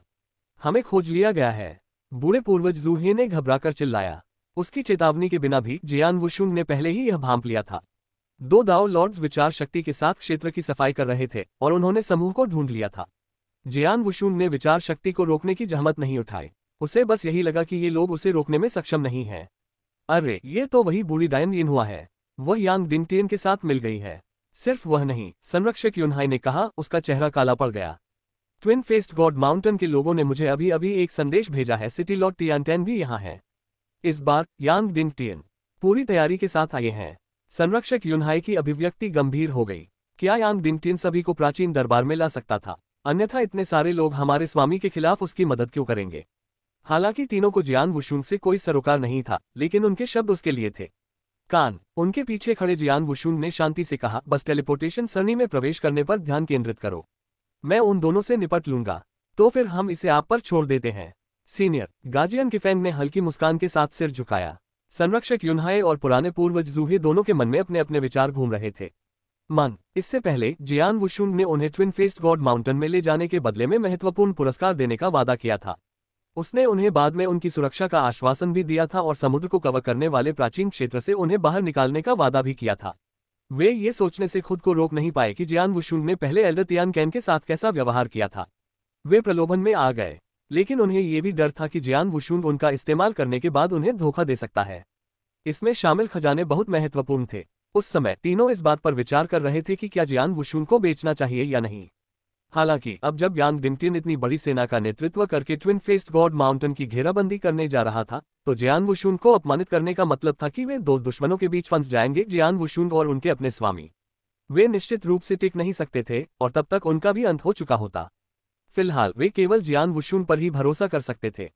हालांकि जियान वुशुन खुद थोड़ा अनिश्चित महसूस कर रहा था। उसे यकीन नहीं था कि यूनिवर्स बोर्ड के साथ शक्तिशाली बाहरी व्यक्ति किस क्षेत्र से संबंधित था। उसके लिए ब्रह्मांड गुरु बनना असंभव था, लेकिन संरक्षक युनहाई ने जो तीव्रता का वर्णन किया था, उसे देखते हुए वह शायद सम्राट भगवान भी नहीं हो सकता था। आखिरकार सम्राट लॉर्ड्स आमतौर पर इतने मजबूत नहीं थे। यह संभव था कि वह कोई शीर्षस्थ विशेषज्ञ था, या शायद क्लेश क्षेत्र का कोई व्यक्ति था जिसने अभी तक ब्रह्मांड को पूरी तरह से नहीं समझा था। उसकी संपत्ति अपार थी। वह शायद सीधे तौर पर द्विमुखी बुद्ध को दाव के साथ सामंजस्य स्थापित करने में मदद भी कर सकता है। उस सामंजस्य तक पहुंचने के लिए 300 वर्ष पर्याप्त होंगे। भले ही द्विमुखी बुद्ध अब तक पूरी तरह से सामंजस्य में नहीं आए थे, फिर भी उन्होंने संभवतः कुछ लाभ प्राप्त कर लिए थे और उनके पास निश्चित रूप से बहुत सारे लाभ थे। दुर्भाग्य से जुड़वा चेहरे वाले पवित्र पर्वत को सम्राट भगवान स्तर की सरणी द्वारा संरक्षित किया गया था, इसलिए जियान वुशुन की विचार शक्ति सीधे प्रवेश नहीं कर सकती थी। वह केवल यह महसूस कर सकता था कि जुड़वा चेहरे वाला बुद्ध पर्वत के अंदर था और उसकी आभा कुछ भी साधारण नहीं थी, जिसमें बमुश्किल प्रथम श्रेणी के मूल स्रोत दाओ भगवान की युद्ध शक्ति थी। लेकिन एक बार जब उसने अपनी अमर शक्ति जला दी तो स्थिति बदल सकती थी। यदि उसे बड़ी मात्रा में खजाने प्राप्त हो जाए तो वह अपने दिव्य शरीर को भी पहले से ही संघनित कर सकता था। यदि वह अपने भौतिक और दिव्य दोनों शरीरों को संघनित कर सके और यदि उसकी दिव्य शक्ति 10,000 से अधिक हो जाए तो वह प्राचीन विश्व के सभी दाव प्रभुओं पर विजय प्राप्त करने में सक्षम हो जाएगा। जियान वुशुन की वर्तमान युद्ध शक्ति को परिभाषित करना कठिन था और उसके प्रतिद्वंद्वी को मारना कोई समस्या नहीं थी, लेकिन वह अप्रत्याशित घटनाक्रम के बारे में चिंतित था। यदि वह कार्रवाई करता तो उसे जीत का पूरा भरोसा होता, अन्यथा बेहतर होगा कि वह बैठकर शो देखे और यांग डिंगटियन को ये परखने दे कि जुड़वा चेहरे वाले बुद्ध के पास कौन से तुरुप के पत्ते हैं और बाद में वह पुरस्कार प्राप्त कर सकता है। उसे व्यक्तिगत रूप से कोई कार्रवाई करने की आवश्यकता नहीं होगी। ये कितना सुविधाजनक होगा। आप तीनों पहले अंदर जाएं। उसने हाथ हिलाकर तीनों को टेलीपोर्टेशन सरणी में कदम रखने का संकेत दिया। बूढ़े पूर्वज जूहे ने पलकें झपकाई और अपने बगल में खड़े दोनों लोगों की तरफ देखा। वह जानता था कि ये दोनों जियान वुशुन को धोखा देने की हिम्मत नहीं करेंगे, इसलिए उसने समझदारी से चुप रहना चुना और ज्यादा कुछ कहने की हिम्मत नहीं जुटा पाया। वह वहां मंच के बीच में खड़ा होकर जियान वुशुन का प्रदर्शन देख रहा था। जैसे ही दोनों दाओ लॉर्ड्स ने उनकी गतिविधियों को देखा, उन्होंने तुरंत अतिरिक्त सेना बुलाई और उनकी ओर धावा बोल दिया। उनका नेतृत्व सिल्वर फ्लावर ग्रैनी कर रही थी, जिसकी युद्ध शक्ति कवरिंग सी प्राचीन दुनिया में शीर्ष 20 में थी। वह सबसे पहले आगे बढ़ी और तुरंत ही 3000 चांदी के धागों ने उन्हें घेर लिया। 2000 मील की दूरी से उसने बिना किसी हिचकिचाहट के हमला बोल दिया। उसकी ताकत वास्तव में बहुत जबरदस्त थी। जियान वुशुन चुपचाप खड़ा रहा और जैसे ही चांदी के धागे उसके पास आए, उसने एक गहरी सांस ली। उसका पूरा शरीर सूज गया। जानवर भगवान की दहाड़, गर्जन, प्राचीन काल की एक गर्जना गूंज उठी जिससे पूरा द्विमुखी दिव्य भवन कांप उठा। जियान वुशुन अजेय बल के साथ आगे बढ़ी और उसने तुरंत ही सिल्वर फ्लावर ग्रैंडमडर और उसके बगल में खड़े दाओ लॉर्ड को परास्त कर दिया। यह संतोषप्रद था। वह किसी को डराने की कोशिश नहीं कर रहा था, वह बस चिल्लाकर अपनी बात कहना चाहता था। अगर वह बिना किसी कारण के ऐसा करता तो दूसरे लोग सोच सकते थे कि उसके साथ कुछ गड़बड़ है। लेकिन अब उसने मौके का फायदा उठाया। उसने स्वयं को मुक्त करने के लिए चिल्लाया, केवल उत्साह की एक सांस। हालांकि जूही का सामना करने वाले 3 लोगों के लिए यह एक चौंकाने वाला अनुभव था। एक ही सांस में जियान वुशुन ने 2 दाओ लॉर्ड्स को कुचल दिया था, जिनमें से एक सिल्वर फ्लावर ग्रैंडमदर थी, जिसकी ताकत शीर्ष 20 में शुमार थी। उसकी शक्ति बहुत अधिक थी, इतनी अधिक कि वे उसकी उपस्थिति में भारी सांस लेने की भी हिम्मत नहीं कर सकते थे।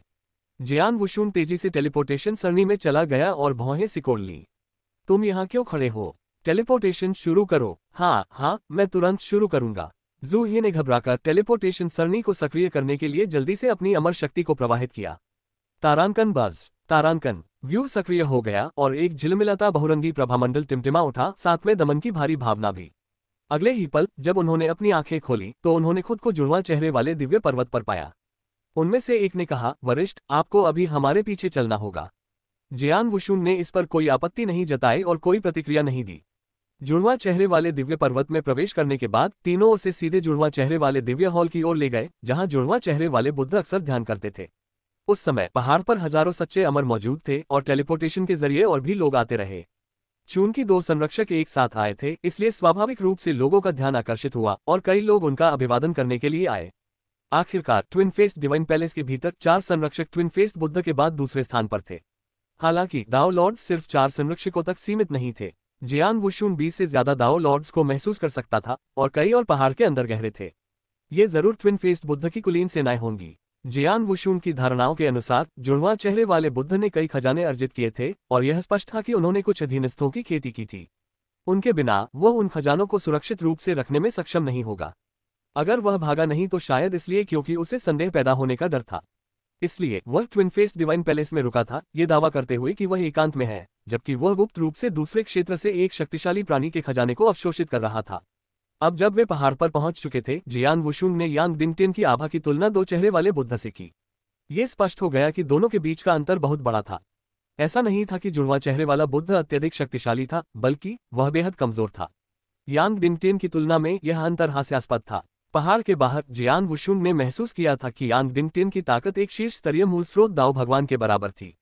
ऐसी अफवाहें थी कि यांग डिंगटिन ने केवल गॉड आई तकनीक के पहले क्रम में महारत हासिल की थी और जबकि उसने इसे पूरा किया था, वह दूसरी तकनीक तक आगे नहीं बढ़ा था।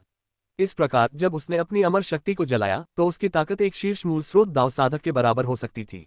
लेकिन अब जुड़वां चेहरे वाले बुद्ध की आभा को महसूस करने के बाद जियान वुशुन को एहसास हुआ कि उसके साथ धोखा हुआ है। जुड़वां चेहरे वाले बुद्ध की आभा किसी तरह के खजाने से समर्थित थी। इसके बावजूद उसकी ताकत एक शीर्ष स्तरीय मूल स्रोत दाव साधक से आगे नहीं बढ़ पाए और भले ही उसने अपनी अमर शक्ति को जला दिया हो, वह केवल एक शीर्ष स्तरीय साधक की शक्ति से मेल खाएगा। यह आदमी शायद सुनहरे सिकाडा का खोल उतारने का नाटक कर रहा है, जियान वुशुन ने सोचा और अपनी भौहें सिकोड़ लीं। अगर ऐसा होता तो यांग डिंगटिन अपना बदला लेने में सफल हो सकता था, जबकि जियान वुशुन को कुछ भी हासिल नहीं होता। उसे अपने तेज दिल को शांत करने की जरूरत थी। सौभाग्य से वह सीधे जुड़वां चेहरे वाले दिव्य पर्वत पर नहीं चढ़ा था। अगर उसने जुड़वां चेहरे वाले बुद्ध को मार दिया होता तो उसे विदेशी राज्य के शक्तिशाली प्राणी के खजाने नहीं मिल पाते। यकीनन इस आदमी के पास एक से ज्यादा तरकीबें छिपी हुई हैं। जियान वुशुन की विचार शक्ति ने पूरे ट्विन फेस्ड दिव्य पर्वत को घेर लिया, हर चीज को ध्यान से स्कैन किया। एक बार जब उसे स्थिति की स्पष्ट तस्वीर मिल गई तो वह एक योजना के साथ आ सकता था। इस समय तक तीनों उसे ट्विन फेस्ड दिव्य हॉल के प्रवेश द्वार पर ले आए थे। 2 दाओ लॉर्ड्स बाहर पहरा दे रहे थे, जो काफी प्रभावशाली प्रदर्शन था। दोनों संरक्षकों के चेहरों के भावों से यह स्पष्ट था कि ये दाओ लॉर्ड्स अपरिचित चेहरे थे। यहां तक कि दोनों संरक्षकों को भी नहीं पता था कि वे कौन थे। यद्यपि कुछ आश्चर्यचकित होकर संरक्षकों ने ज्यादा कुछ नहीं कहा और जियान वुशुन को दिव्य हॉल के अंदर ले जाने के लिए तैयार हो गए। अप्रत्याशित रूप से रक्षक दाओ लॉर्ड्स में से एक ने उन्हें रोक दिया।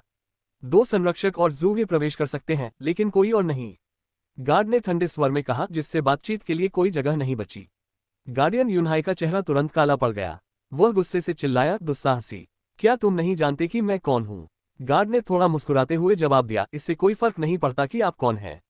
ये महल के मास्टर का आदेश है। जियान वुशुन ने आगे दबाव नहीं डाला क्योंकि उन्हें पता था कि इससे संदेह पैदा होगा।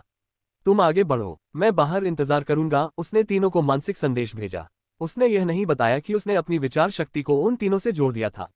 उसकी आभा ने सब कुछ ढक दिया, जिससे जुड़वां चेहरे वाले बुद्ध के लिए इसे पहचानना असंभव हो गया।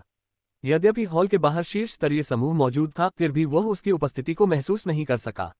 जियान वुशुन का संदेश सुनकर संरक्षक युनहाई ने राहत की सांस ली। उसे चिंता थी कि जियान वुशुन हॉल के अंदर कोई गलत काम कर सकता है, इसलिए राहत की बात यह थी कि उसने बाहर ही रहने का फैसला किया।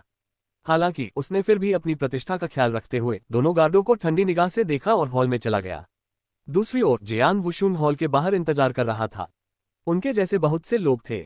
ये शक्तिशाली सच्चे अमर और दाओ लॉर्ड्स के परिचारक थे, लेकिन उनमें से कोई भी कमजोर नहीं था। संदेह से बचने के लिए जियान वुशुन ने जानबूझकर खुद को अमर के रूप में प्रचन्न कर लिया, हालांकि उसका स्तर केवल 5 चरण वाले सच्चे अमर के आसपास था।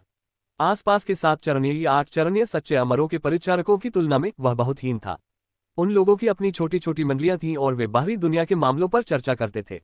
एक तेज तर्रार 8 चरणीय सच्चा अमर, जिसने अभी अभी जियान वुशुन को संरक्षक युनहाई के साथ देखा था, उसके पास आया और बोला, साथी दाववादी, आप अपरिचित लग रहे हैं। जियान वुशुन ने शांति से उत्तर दिया, ये पहली बार है जब मैं गाजियन युनहाई के पीछे दिव्य पर्वत पर जा रहा हूँ। केवल इसी बात से लोगों को तुरंत महसूस हुआ कि उनकी पृष्ठभूमि सरल नहीं थी और कुछ लोग सक्रिय रूप से बातचीत शुरू करने के लिए आगे आए। वे सभी दो मुखी दिव्य पर्वत पर यांग डिंगटियन की घेराबंदी के बारे में जानकारी की जांच करने की कोशिश कर रहे थे।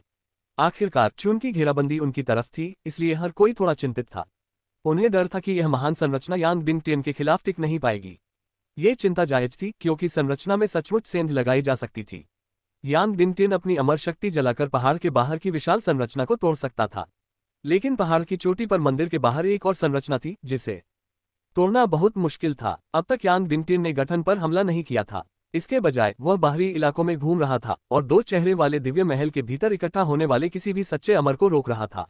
ऐसा लगता है कि यांग डिंगटियन इस बार गंभीर है, एक ही बार में सब कुछ लेने का इरादा रखता है। जियान वुशुन ने मन ही मन हंसते हुए कहा। उसने यह उम्मीद नहीं की थी कि यह आदमी इतना सुरक्षात्मक होगा। अपने भाई की खातिर वह वास्तव में हत्या करने आया था और उसका इरादा एक ही झटके में पूरे 2 मुखी दिव्य महल को मिटा देने का था।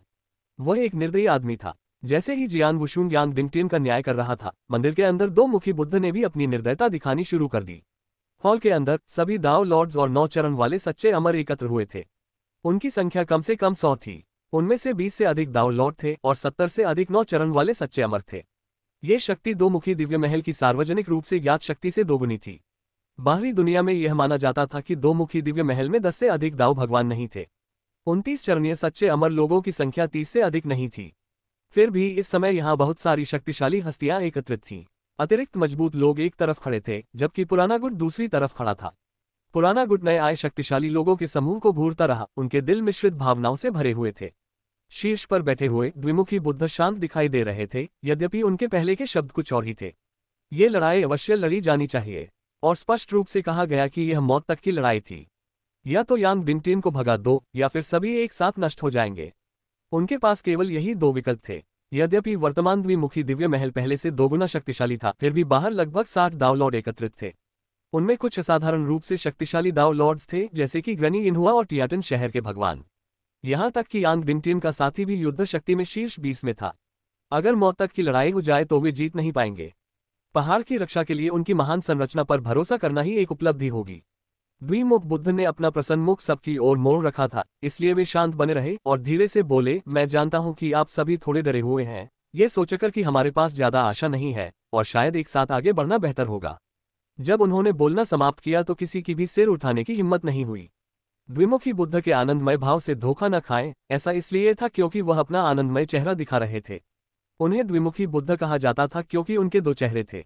सामान्यतः वह लोगों को अपना प्रसन्न चेहरा दिखाता था, लेकिन युद्ध के दौरान उसका क्रूर चेहरा प्रकट हो जाता था। यह ऐसा चेहरा था जिसे देखने वाला हर कोई भयभीत हो जाता था। इसे कत्लेआम का चेहरा के नाम से जाना जाता था। बौद्ध मार्ग में 2 चेहरे थे, खुशी और दुख। हालांकि द्विमुखी बुद्ध को कोई दुख नहीं था, वह केवल आनंद और वध को ही जानता था, या यूं कहें कि वध से उसे खुशी मिलती थी। दोनों चेहरे एक दूसरे के पूरक थे।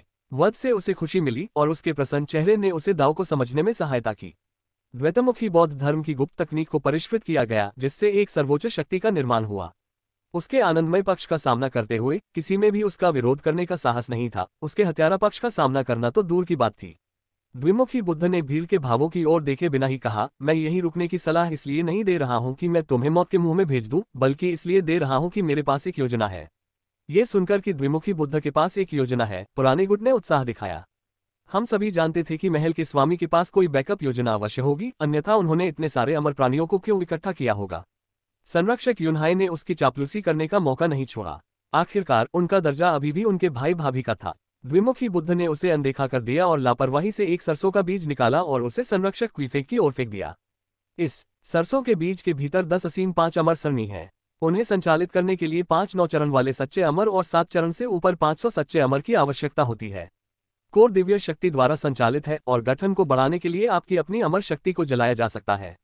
अपनी अमर शक्ति को जलाए बिना भी केवल भीतर की दिव्य शक्ति का उपयोग करना पियाटिन के भगवान जैसे दाव भगवान को टक्कर देने के लिए पर्याप्त होगा। इन शब्दों ने सभी को आश्चर्यचकित कर दिया। इस प्रकार का गठन अनसुना था। यदि द्विमुखी बुद्ध ने जो कहा वह सत्य है तो उसका मूल्य बहुत अधिक होगा। 5 9 चरणीय सच्चे अमर और 507 चरणीय सच्चे अमर। यदि पर्याप्त 7 चरणीय सच्चे अमर नहीं थे तो वे 8 चरणीय सच्चे अमर की जगह ले सकते थे, जिसमें एक 8 चरणीय सच्चा अमर 10 7 चरणीय सच्चे अमर के बराबर होता है। इस गणना के अनुसार 55 व्यक्ति इस संरचना को संचालित कर सकते थे। असीम 5 अमर व्यूह के साथ वे प्राचीन समुद्री क्षेत्र के शीर्ष 20 दाओ लॉर्ड से भी प्रतिस्पर्धा कर सकते थे। नहीं, सिर्फ प्रतिद्वंदी ही नहीं बल्कि बराबरी और यहां तक कि दमन भी। छाया में छिपे जियान वुशुन की विचार शक्ति ने यह बात सुन ली और वह प्रसन्न हो गया। अब इस बात से इनकार नहीं किया जा सकता कि दूसरे पक्ष ने उस विदेशी ताकत से खजाने हासिल कर लिए थे। इसे लाभ माना जा सकता है। यद्यपि इससे पहले भी कई अनुमान लगाए गए थे, लेकिन एकमात्र प्रत्यक्ष प्रमाण द्विमुखी बुद्ध की अस्थिर शक्ति थी। अब करीब से निरीक्षण करने पर न केवल उसकी ताकत में उतार चढ़ाव हो रहा था, बल्कि उसकी जीवन शक्ति भी कमजोर लग रही थी। कुछ गड़बड़ है। जियान वुशुन ने अपनी भौहें सिकोड़ ली। जैसे ही उसके दिल में संदेह पैदा हुआ, हॉल में एक और हंगामा शुरू हो गया। एक और संरचना। द्विमुखी बुद्ध ने एक और संरचना बनाई। सम्राट का विनाशक तंत्र। व्यूह को ऊपर उठाते हुए द्विमुखी बुद्ध ने धैर्यपूर्वक समझाया, ये संरचना और भी अधिक चमत्कारी है, जिसे दाओ लॉर्ड्स द्वारा सम्राट का विरोध करने के लिए डिजाइन किया गया है। एकत्रित हुए दाओ लॉर्ड्स आश्चर्य से हौंफने लगे। फिर भी अपरिचित चेहरों वाले सभी दाओ लॉर्ड उदासीन बने रहे, या यूं कहें कि वे कुछ हद तक सुन्न दिखाई दे रहे थे। अन्य लोग तो नहीं बता सके, लेकिन जियान वुशुन को यह महसूस हो गया कि इन लोगों की आत्माएं दोषपूर्ण थीं। दोषपूर्ण आत्माएं या तो सुस्त हो जाएंगी या नींद में सो जाएंगी। हालांकि इन लोगों की आभा बहुत भयानक थी, जिससे पता चलता था कि संभवतः उन्हें नियंत्रित किया जा रहा था। सरल शब्दों में कहें तो वे गुलाम थे, और हॉल में एकमात्र व्यक्ति जो इतने सारे दाओ लॉर्ड्स और 9 चरण वाले सच्चे अमर को गुलाम बनाने में सक्षम था, वह था दोहरे चेहरे वाला बुद्ध। इस समय दोहरे चेहरे वाले बुद्ध ने फिर से कहा, ज्विन, सम्राट का ये विनाशक तंत्र तुम्हारा होगा। यांग दिंगटेन से निपटने की जिम्मेदारी तुम्हारी होगी। हाँ। अपरिचित चेहरों में से एक सुंदर लेकिन डरावनी महिला बिना किसी हिचकिचाहट के आगे बढ़ी। उसने तुरंत कुशल हाथों से सरणी को परिष्कृत किया। इस संरचना के संचालन में सहायता के लिए 9 दाओ लॉर्ड्स की आवश्यकता थी। ज्वेन द्वारा चुने गए 9 व्यक्ति सभी अपरिचित दाओ लॉर्ड थे। नवस्थापित शाही शासकों में से एक भी नहीं चुना गया। यही बात 5 अमर संरचनाओं के लिए भी लागू हुई। प्राथमिक पदों पर 9 चरण वाले सच्चे अमर सभी अपरिचित चेहरे थे, जबकि सहायता करने वाले लोग वृद्ध और शक्तिशाली व्यक्तियों का मिश्रण थे। जू हे, पुराने पूर्वज, ने शुरू में सोचा था कि वह 5 अमर संरचनाओं में से एक में जगह का दावा कर सकता है। उसे आश्चर्य हुआ कि यहाँ तक कि उसके बड़े भाई चुजियोनेक को भी छोड़ दिया गया, जिससे वे दोनों असहाय होकर देखते रह गए। पुराने गुट के सदस्य, जिन्हें किसी भी संगठन में नियुक्त नहीं किया गया था, घबराने लगे। एक एक करके वे दो मुखी बुद्ध की ओर आशा भरी नजरों से देखने लगे, यह आशा करते हुए कि शायद वह और भी आकृतियां बनाएंगे। इन 11 महान संरचनाओं के साथ और सभी के संयुक्त कौशल के साथ मुझे विश्वास है कि हम 2 चेहरे वाले पर्वत की रक्षा कर सकते हैं। 2 चेहरे वाले बुद्ध ने भीड़ की ओर देखा। 11 टुकड़ियों का नेतृत्व करने वाले लोग पूरे उत्साह से चिल्ला रहे थे। उनका आत्मविश्वास आसमान छू रहा था। जिन दाओ लॉर्ड्स और ट्रू इमॉर्टल्स को संरचनाओं के लिए नहीं चुना गया था, वे असंतुष्ट महसूस करते थे, लेकिन उनके पास इसे अनिच्छा से स्वीकार करने के अलावा कोई विकल्प नहीं था।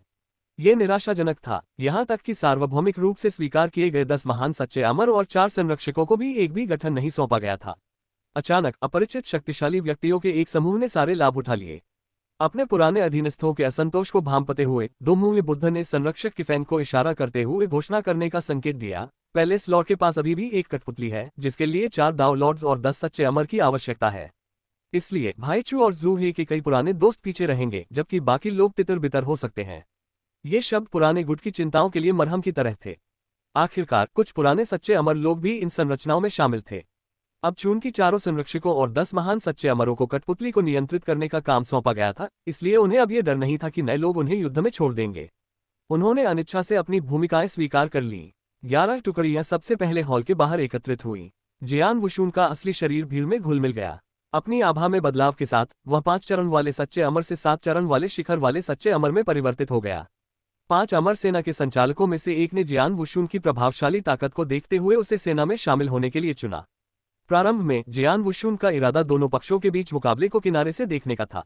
हालांकि उन्होंने महसूस किया कि दो मुखी बुद्ध ने वर्तमान संरचनाओं के साथ साथ कई शक्तिशाली आकृतियों को गुप्त रूप से गुलाम बनाते हुए केवल एक क्लोन ही छोड़ा होगा। उन्हें डर था कि जब समय आएगा तो यांग डिंगटिन और अन्य लोग अपनी स्थिति बरकरार नहीं रख पाएंगे और उन्हें पीछे हटने पर मजबूर होना पड़ेगा, जो विनाशकारी होगा। इस प्रकार उन्होंने उनकी मदद करने का निर्णय लिया। 5 अमर संरचना वास्तव में दुर्जेय थी, निश्चित रूप से कुछ ऐसा नहीं था जिसे प्राचीन डोमेन दुनिया द्वारा बनाया जा सकता था।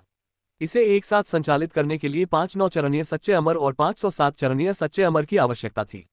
हालांकि जिस शक्ति को वे नियंत्रित कर रहे थे उसका नेतृत्व दाओइस्ट शांग्या नामक एक 9 चरणीय सच्चे अमर द्वारा किया जा रहा था। वह पहले से ही गुलाम बना लिया गया था, लेकिन उसके साथ के अन्य 4 9 चरणीय सच्चे अमर सभी पुराने गुट से थे।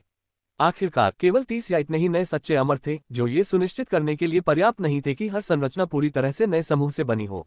जियान वुशुन को यहाँ एक अवसर दिखाई दिया।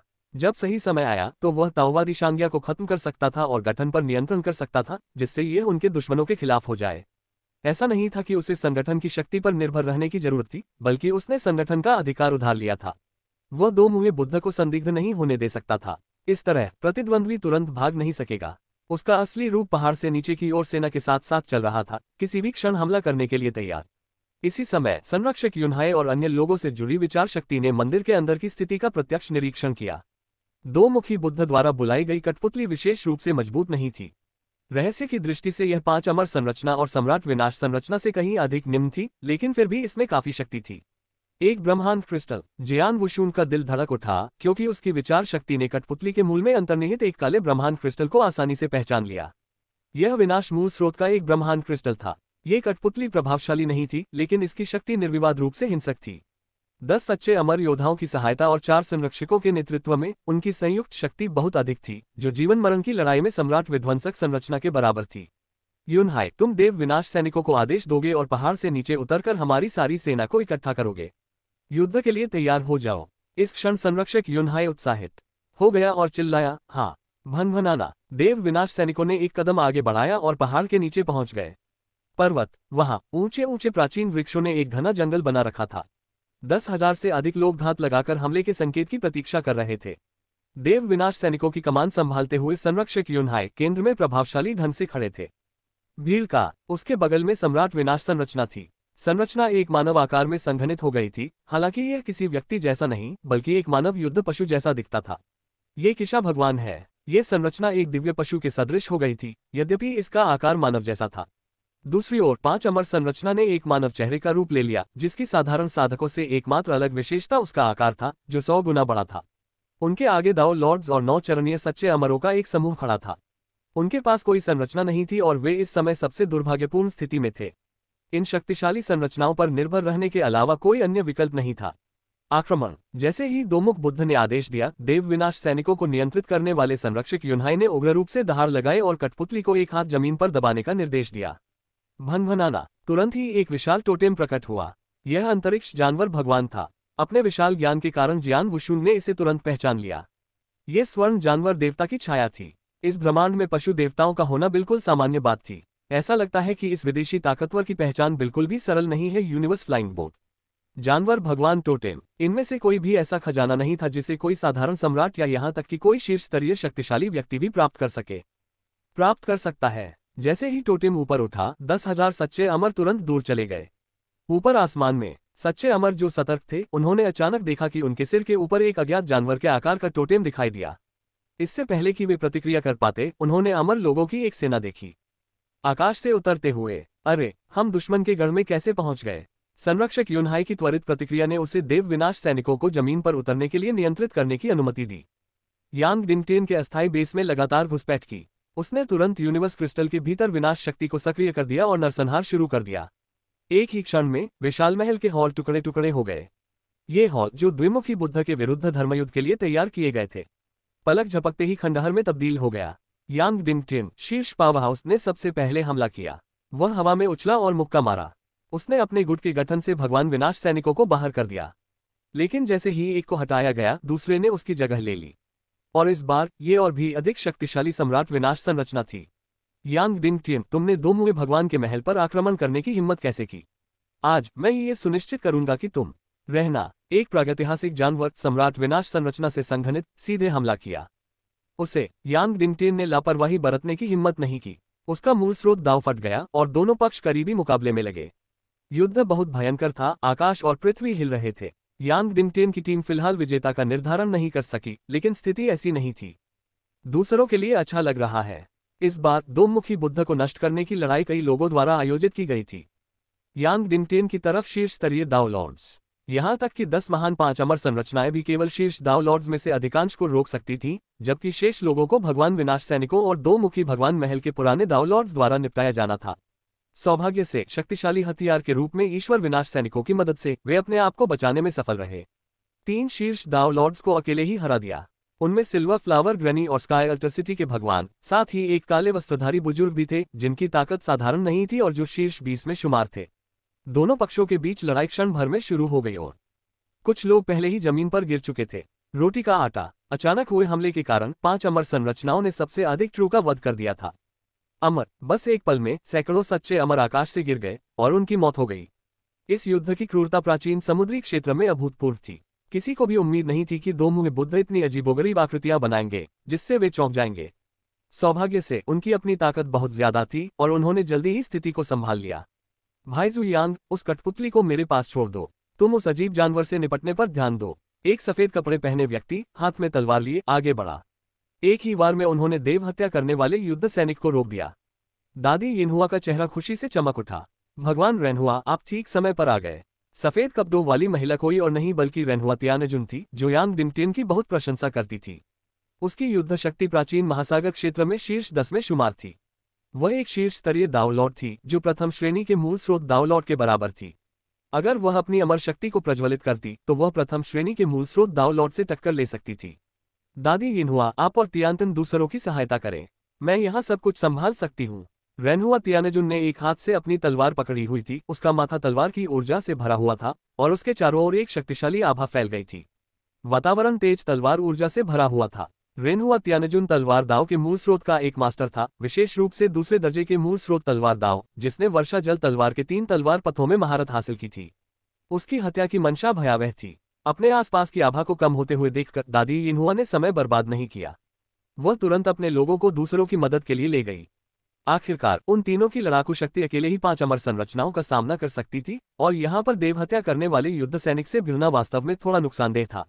जब वे चले गए तो देवहत्या करने वाले युद्ध सैनिक ने उन्हें रोकने का प्रयास नहीं किया, बल्कि अपना ध्यान रेनहुआ तियानजुन की ओर मोड़ दिया। तस्क, अगर यह पहले होता तो हम तुमसे डर सकते थे, लेकिन अब भगवान को मारने वाले युद्ध सैनिक के साथ तुम, रेनहुआ, जरूरी नहीं कि हमारे मुकाबले में हो। बोलने वाला व्यक्ति संरक्षक युनहाई था। वह इस समय विशेष रूप से उत्साहित लग रहा था क्योंकि जियान वुशुन ने उससे वादा किया था कि वह नष्ट नहीं होगा। चाहे कोई भी जीते या हारे, वह नहीं मरेगा। इस आश्वासन के साथ उसने ईश्वर हत्या करने वाले युद्ध सैनिक को नियंत्रित किया और युद्ध के लिए तैयार हो गया, जीत या हार की परवाह किए बिना, बल्कि युद्ध के रोमांच के लिए। भनभनाना। दोनों पक्षों ने तुरंत अपनी शक्ति बढ़ा ली। हालांकि रेनहुआ तियानजुन ने उसकी अमर शक्ति को प्रज्वलित कर दिया। दूसरी ओर ईश्वर हत्या करने वाले युद्ध सैनिक को ब्रह्मांड क्रिस्टल की विनाशकारी दिव्य शक्ति से ऊर्जा मिली हुई थी। ताकत में असमानता तुरंत स्पष्ट हो गई। इससे पहले कि रेनहुआ तियानजुन अपनी शक्ति का पूर्ण उपयोग कर पाती, देवहत्या करने वाले युद्ध सैनिक ने अचानक हमला कर दिया। आत्मा छीन लेने वाली घाटी। ईश्वर हत्या करने वाला युद्ध सैनिक दहाड़ उठा, उसकी आवाज दर्जनों सैनिकों की चीखों के साथ मिल गई और वह रेनहुआ तियानजुन की ओर हिंसक रूप से बढ़ रहा था। बर्फ की तरह शुद्ध सफेद कपड़े पहने रेनहुआ तियानजुन भगवान को मारने वाले युद्ध सैनिक के भीतर की दिव्य शक्ति से कुछ हद तक आश्चर्यचकित थी, लेकिन वह अभी भी भयभीत नहीं थी। उसने अपनी तलवार उठाई, हमले को विफल करने के लिए तैयार। हालांकि जैसे ही उसने अपनी तलवार घुमाई, विनाश की शक्ति पहले से ही उस पर आ चुकी थी। इस विनाश से न केवल उसकी शक्ति और शरीर को खतरा पैदा हो गया, बल्कि उसकी आत्मा और मूल स्रोत भी कांपने लगे। यह अमर शक्ति और दिव्य शक्ति के बीच का अंतर था। टकराना। एक संक्षिप्त आदान प्रदान में ही रेनहुआ तियानजुन को मौन क्षति हो चुकी थी। फिर भी दोनों पक्ष अभी भी युद्ध में बराबरी पर दिख रहे थे। उसी समय यांग डिंगटिन भी एक वास्तविक जीवन मृत्यु संघर्ष में प्रवेश कर गया। पहले अपनी ईश्वरीय नेत्र गुप्त तकनीक का उपयोग करने से परहेज करने के बाद यांग डिंगटिन ने अब इसका उपयोग करना शुरू कर दिया, जिससे उसकी अमर शक्ति प्रज्वलित हो गई और उसने इंपीरियल एनिहिलेशन फॉर्मेशन के खिलाफ जमकर लड़ाई लड़ी। दिव्य नेत्र की गुप्त कला का उपयोग करने के बाद यांग डिंगटिन एक बिल्कुल अलग व्यक्ति की तरह लग रहा था। उसकी युद्ध शक्ति सीधे उस स्तर तक बढ़ गई थी जो सम्राट विनाश संरचना को पार कर गई थी। वह युद्ध में सम्राट विनाश संरचना को पूरी तरह से दबा रहा था। ऐसा लग रहा था कि उसे पूरी संरचना को भेदने में कुछ राउंड से ज्यादा समय नहीं लगेगा। जियान वुशुन, जो 5 अमर संरचनाओं में से एक के भीतर छिपा हुआ था, ने ये देखा और उनके खिलाफ जाने की अपनी इच्छा को रोक लिया। यदि यांग बिनटिन स्वयं समस्या का समाधान कर सके तो यह आदर्श होगा। इस तरह उसे हस्तक्षेप करने की आवश्यकता नहीं होगी। फिलहाल यांग बिनटिन के अलावा दोनों पक्षों की स्थिति बहुत स्पष्ट नहीं थी। 10-5 अमर संरचनाओं ने दुश्मन के शीर्ष स्तरीय लड़ाकू बलों को पूरी तरह से घेर लिया था। शेष दाओ लॉर्ड्स, यहां तक कि दोहरे चेहरे वाले देव महल के अनुभवी दाओ लॉर्ड्स भी बराबरी पर थे, स्पष्ट रूप से लड़ाई में निर्णायक कारक नहीं थे। इस बिंदु पर ये सब इस बात पर निर्भर करता था कि क्या देव विनाश युद्ध हथियार या यांग बिनटिन अपने प्रतिद्वंद्वी को पहले हराएंगे। यदि देव विनाश युद्ध हथियार यू हुआ त्यानजुन को मारने या गठन को तोड़ने में कामयाब रहा, तो ये जाकर सम्राट विनाश गठन को यांग बिनटिन को घेरने में मदद कर सकता है। उस स्थिति में अंतिम परिणाम अनिश्चित होगा। यदि ऐसा हुआ तो जियान वुशुन को निश्चित रूप से कार्रवाई करनी होगी। ये द्विमुखी बुद्ध पर दबाव डालने का सबसे अच्छा तरीका होगा। जब युद्ध लगभग 15 मिनट तक जारी रहा तो सम्राट विनाश संरचना सबसे पहले लड़खड़ाने लगी। ये पतन के कगार पर था। यह एकदम सही मौका था और यांग बिनटिन ने बिल्कुल भी पीछे नहीं हटे। उन्होंने एक के बाद एक शक्तिशाली चालें चली, जिससे सम्राट विनाश संरचना विनाश के कगार पर पहुंच गई। यद्यपि यू हुआ त्यानजुन के लिए भी समय आसान नहीं था, फिर भी उसने कम से कम अपनी अमर शक्ति को जलाकर हमलों का सामना करने में कामयाबी हासिल की थी और ऐसा लग रहा था कि वह एक अगरबत्ती की अवधि तक टिक सकता था। यांग बिनटिन के पास पर्याप्त समय था, लेकिन उसने आत्मसंतुष्ट होने की हिम्मत नहीं की। यद्यपि वह लगातार सम्राट विनाश संरचना के साथ संलग्न था, वह यू हुआ त्यानजुन की स्थिति पर भी नजर रख रहा था। सालों से वे दोनों एक दूसरे से अविभाज्य थे। हालांकि उन्होंने सार्वजनिक रूप से अपनी भावनाओं को व्यक्त नहीं किया था, लेकिन हर कोई समझ गया था कि वे दोनों अंततः एक साथ होंगे। उनकी ताकत करीब करीब एक जैसी थी और उनके व्यक्तित्व भी एक जैसे थे। वे स्वर्ग में बनी जोड़ी थे। भविष्य में उनकी कहानी निश्चित रूप से प्राचीन उल्टे समुद्रों के क्षेत्र में एक पौराणिक कथा बन जाएगी। यांग बिनटिन का जुनून दाव के साथ विलय करके सम्राट बनने का था। यू हुआ त्यानजुन का जुनून यांग बिनटिन था। दोनों इंतजार कर रहे थे। उस दिन का इंतजार कर रहे हैं जब वे सफल हो सकेंगे और दोनों की इच्छाएं पूरी होंगी। अब जबकि यांग बिनटिन ने अपना एकमात्र परिवार खो दिया था, वह अपनी प्रियतमा को भी गिरते हुए नहीं देखना चाहता था। यांग बिनटिन दहाड़ा और उसके चारों ओर का आभामंडल एक बार फिर से बढ़ गया। उसकी अमर शक्ति हिंसक रूप से मंथन करने लगी। उन्होंने एक बार फिर अपनी युद्ध शक्ति बढ़ाई और सम्राट विनाश संरचना पर हमला किया। इस बार उनका इरादा एक ही वार में इसे खत्म करने का था। चमकता सूरज, उठना, भनभनाना। उसके हाथों में एक धधकता हुआ सूरज दिखाई दिया। जब उसने अपने दोनों हाथ आपस में जोड़े तो उसकी अपार शक्ति ने उसके चारों ओर के आकाश को उबाल दिया। सब खत्म हो गया। यांग बिनटिन ने धधकते सूरज को ऊपर उठाया और उसे सम्राट विनाश संरचना की ओर फेंक दिया। इस समय यह उनका सबसे सशक्त कदम था। यह सम्राट विनाश संरचना के विनाश की गारंटी देने के लिए पर्याप्त था। झुलसा देने वाली आग के गोले का सामना करते हुए सम्राट विनाश संरचना के भीतर दाओ लॉर्ड्स ने घबराहट का कोई संकेत नहीं दिखाया। वे लोग शांत रहे, जबकि बाकी सभी लोग चिंतित थे। कोई भी यह मानने के लिए इतना मूर्ख नहीं था कि यदि सम्राट विनाश संरचना नष्ट हो गई तो उन्हें जल्द ही यांग बिनटिन द्वारा एक एक करके मार नहीं डाला जाएगा। एक क्षण के लिए सभी की निगाहें धधकते आग के गोले पर टिक गईं। जियान वुशुन भी देख रहा था।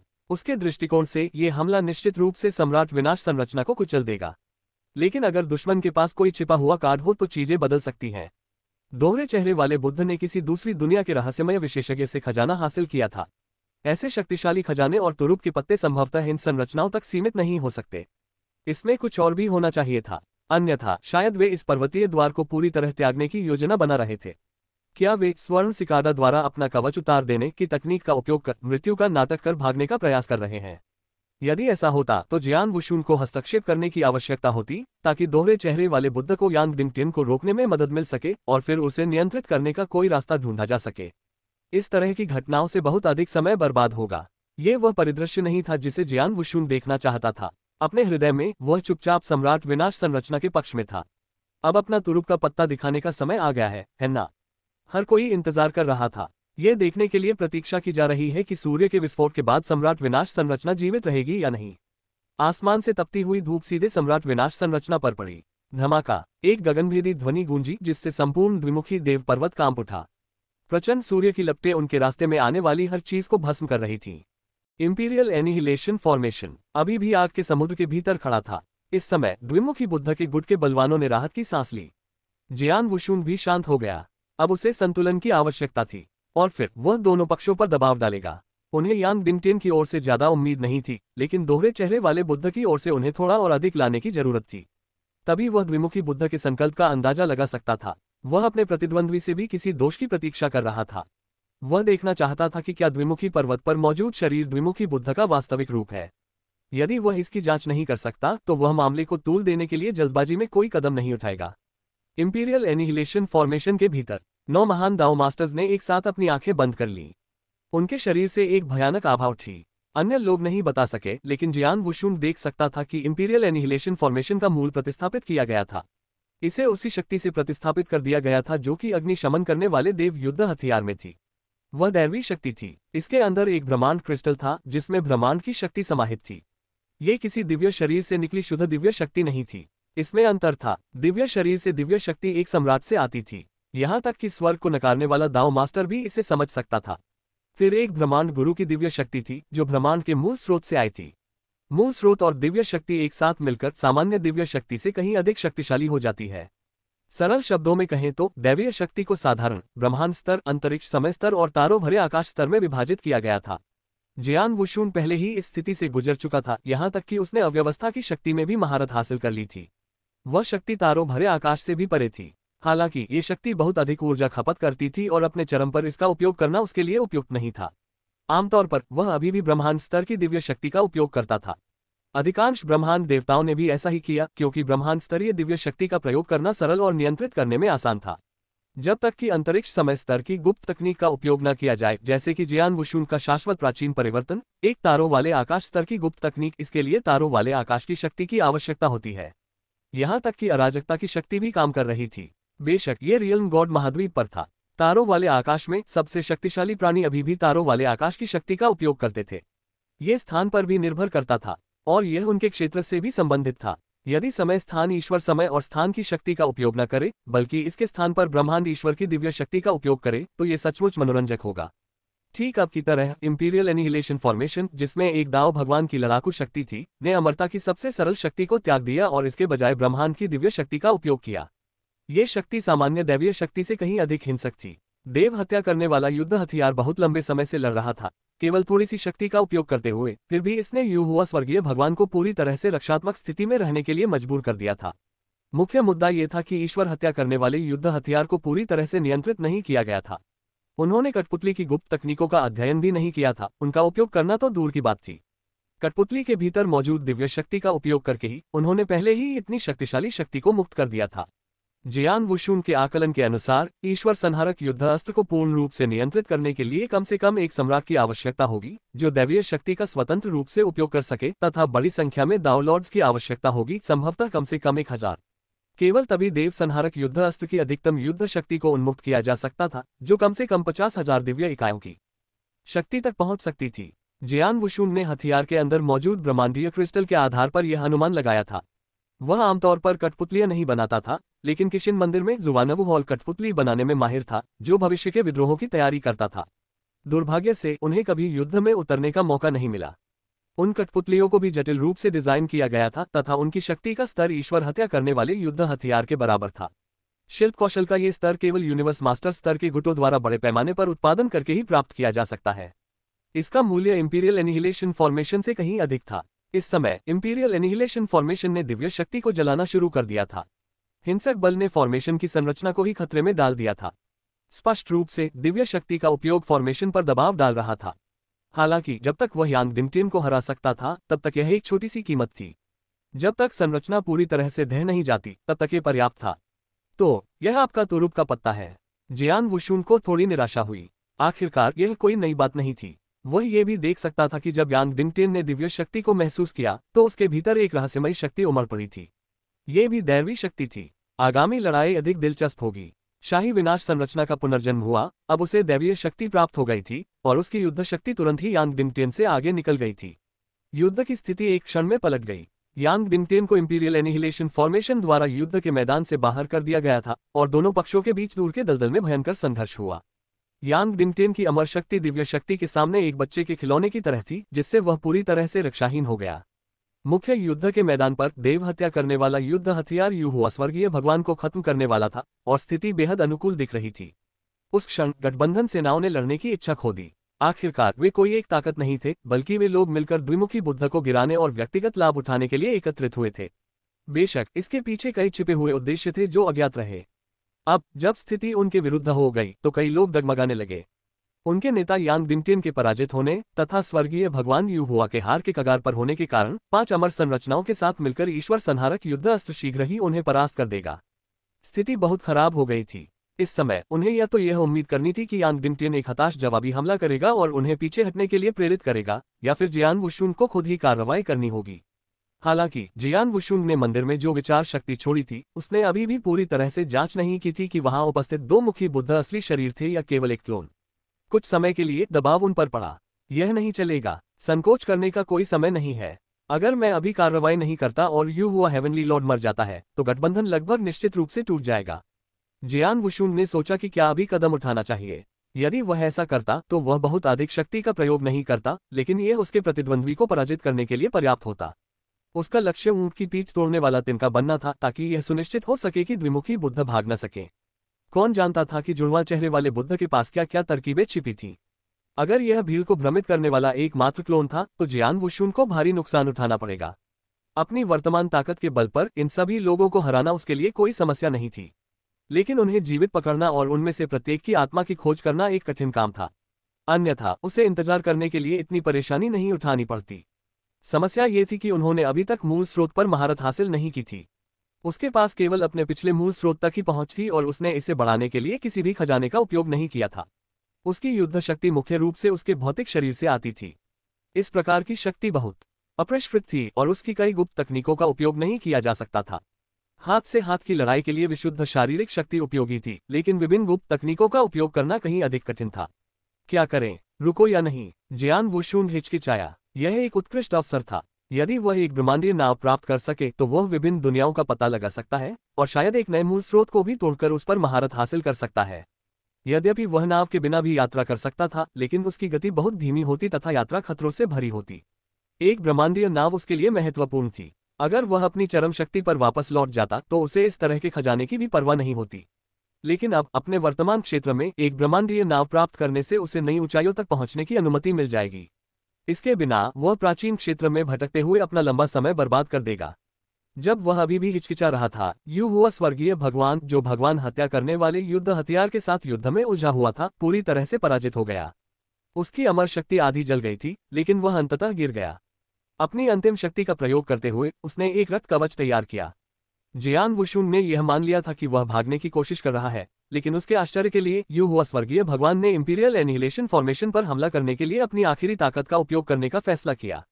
ये रक्त लाल उड़ती तलवार की एक धार थी। जियान वुशुन की तलवार अंतरिक्ष के ढांचे को भेदती हुई सीधे इंपीरियल एनिहिलेशन फॉर्मेशन की ओर बढ़ रही थी। धप, रक्त के रंग की उड़ती तलवार ने शाही विनाश संरचना को चीरते हुए यांग दिंगटियन के ठीक सामने रुक गई। तलवार का आकार धुंध में विलीन हो गया, जिससे वर्षा महारानी त्यानजुन का अंतिम रूप प्रकट हुआ। फिर ये टूट गया। इससे पहले कि वह टूट जाए, उसके लाल होंठ हल्के से खुल गए, जैसे कि वह कुछ कहने वाली हो। लेकिन जब उसने अपना मुंह खोला तो कोई आवाज नहीं निकली। छिपकर किए गए हमले के बाद फीके पड़ते रक्त रंग के आकार और क्रोधित शाही विनाश संरचना को देखते हुए यांग दिंगटियन को अपने सिर में तेज दर्द महसूस हुआ।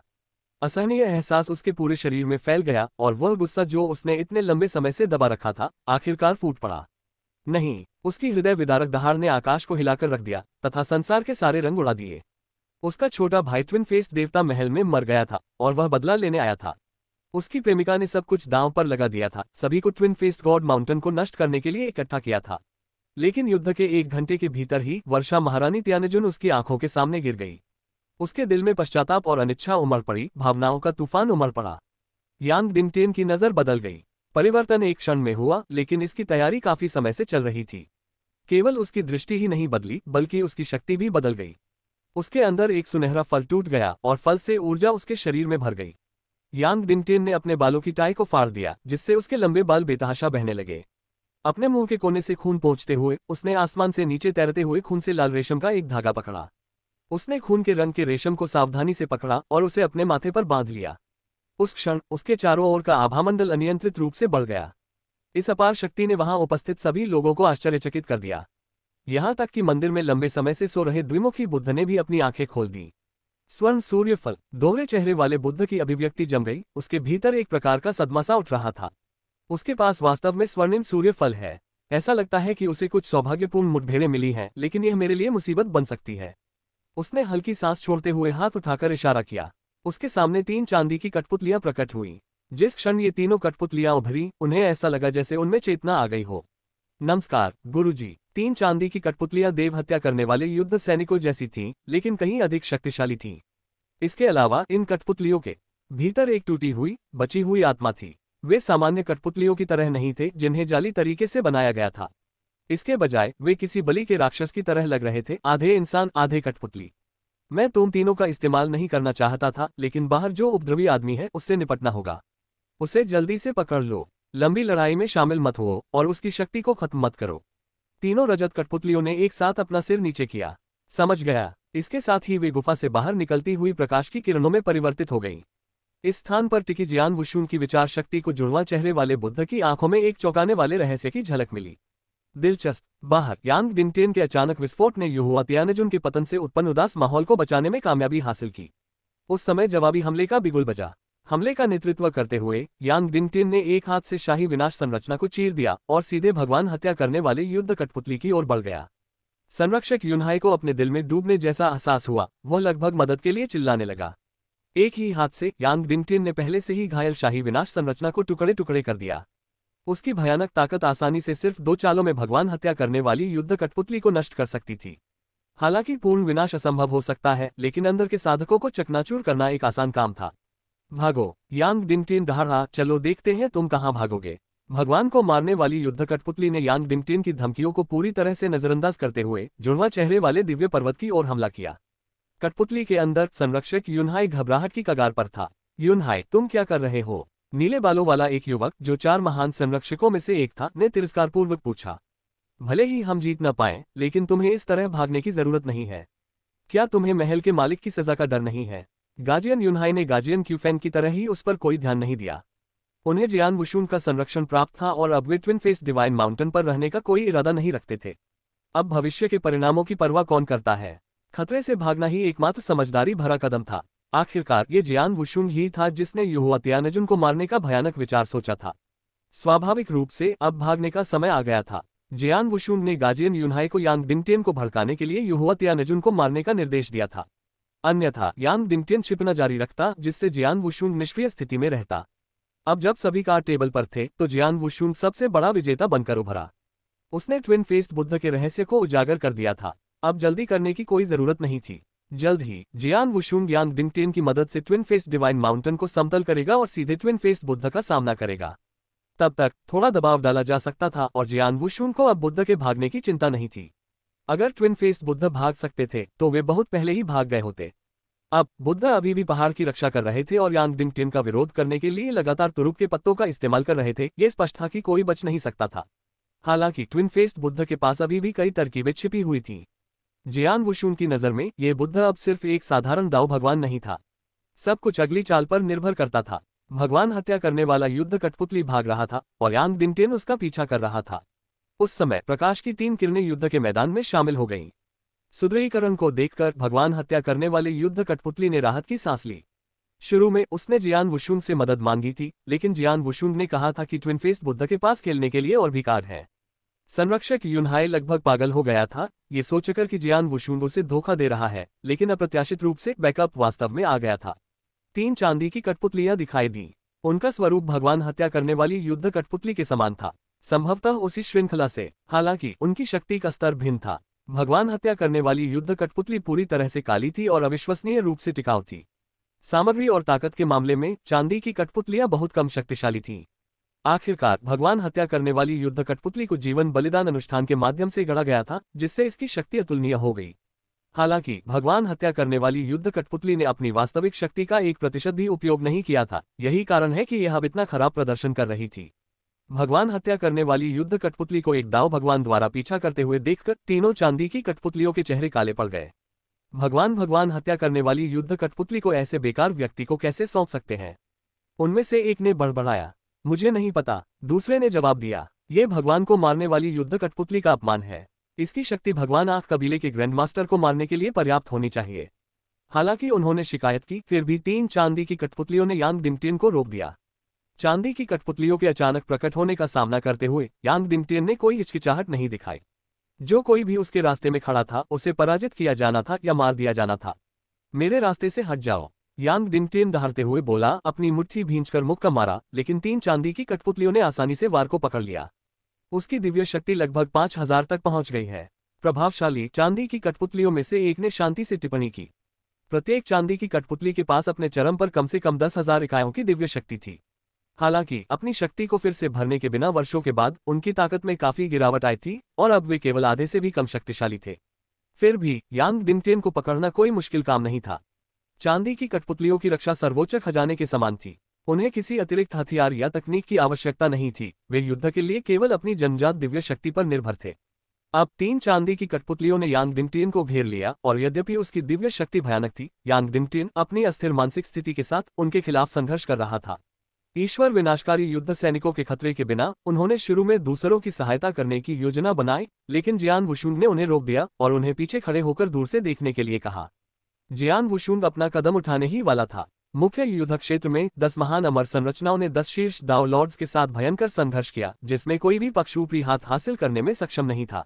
1 घंटा बीत गया, लेकिन किसी भी पक्ष को कोई चोट नहीं आई। ये बहुत ही बेतुका था। इसमें कोई मदद नहीं थी। वे दाव लॉर्ड अपनी अमर शक्ति को जला नहीं रहे थे, वे केवल बचाव कर रहे थे। यदि उनका सामना कमजोर विरोधियों से होता तो वे बिना भिड़े ही बचाव कर लेते, अपनी अमर शक्ति को बर्बाद करने के लिए तैयार नहीं होते। उनमें से अधिकतर लोग केवल लाभ उठाने के लिए यहाँ आए थे। कोई भी अपनी अमर शक्ति को नष्ट करने तथा अपने जीवन को जोखिम में डालने के लिए तैयार नहीं था। एक बार अमर शक्ति जलने लगे तो यह नशे की लत बन सकती है।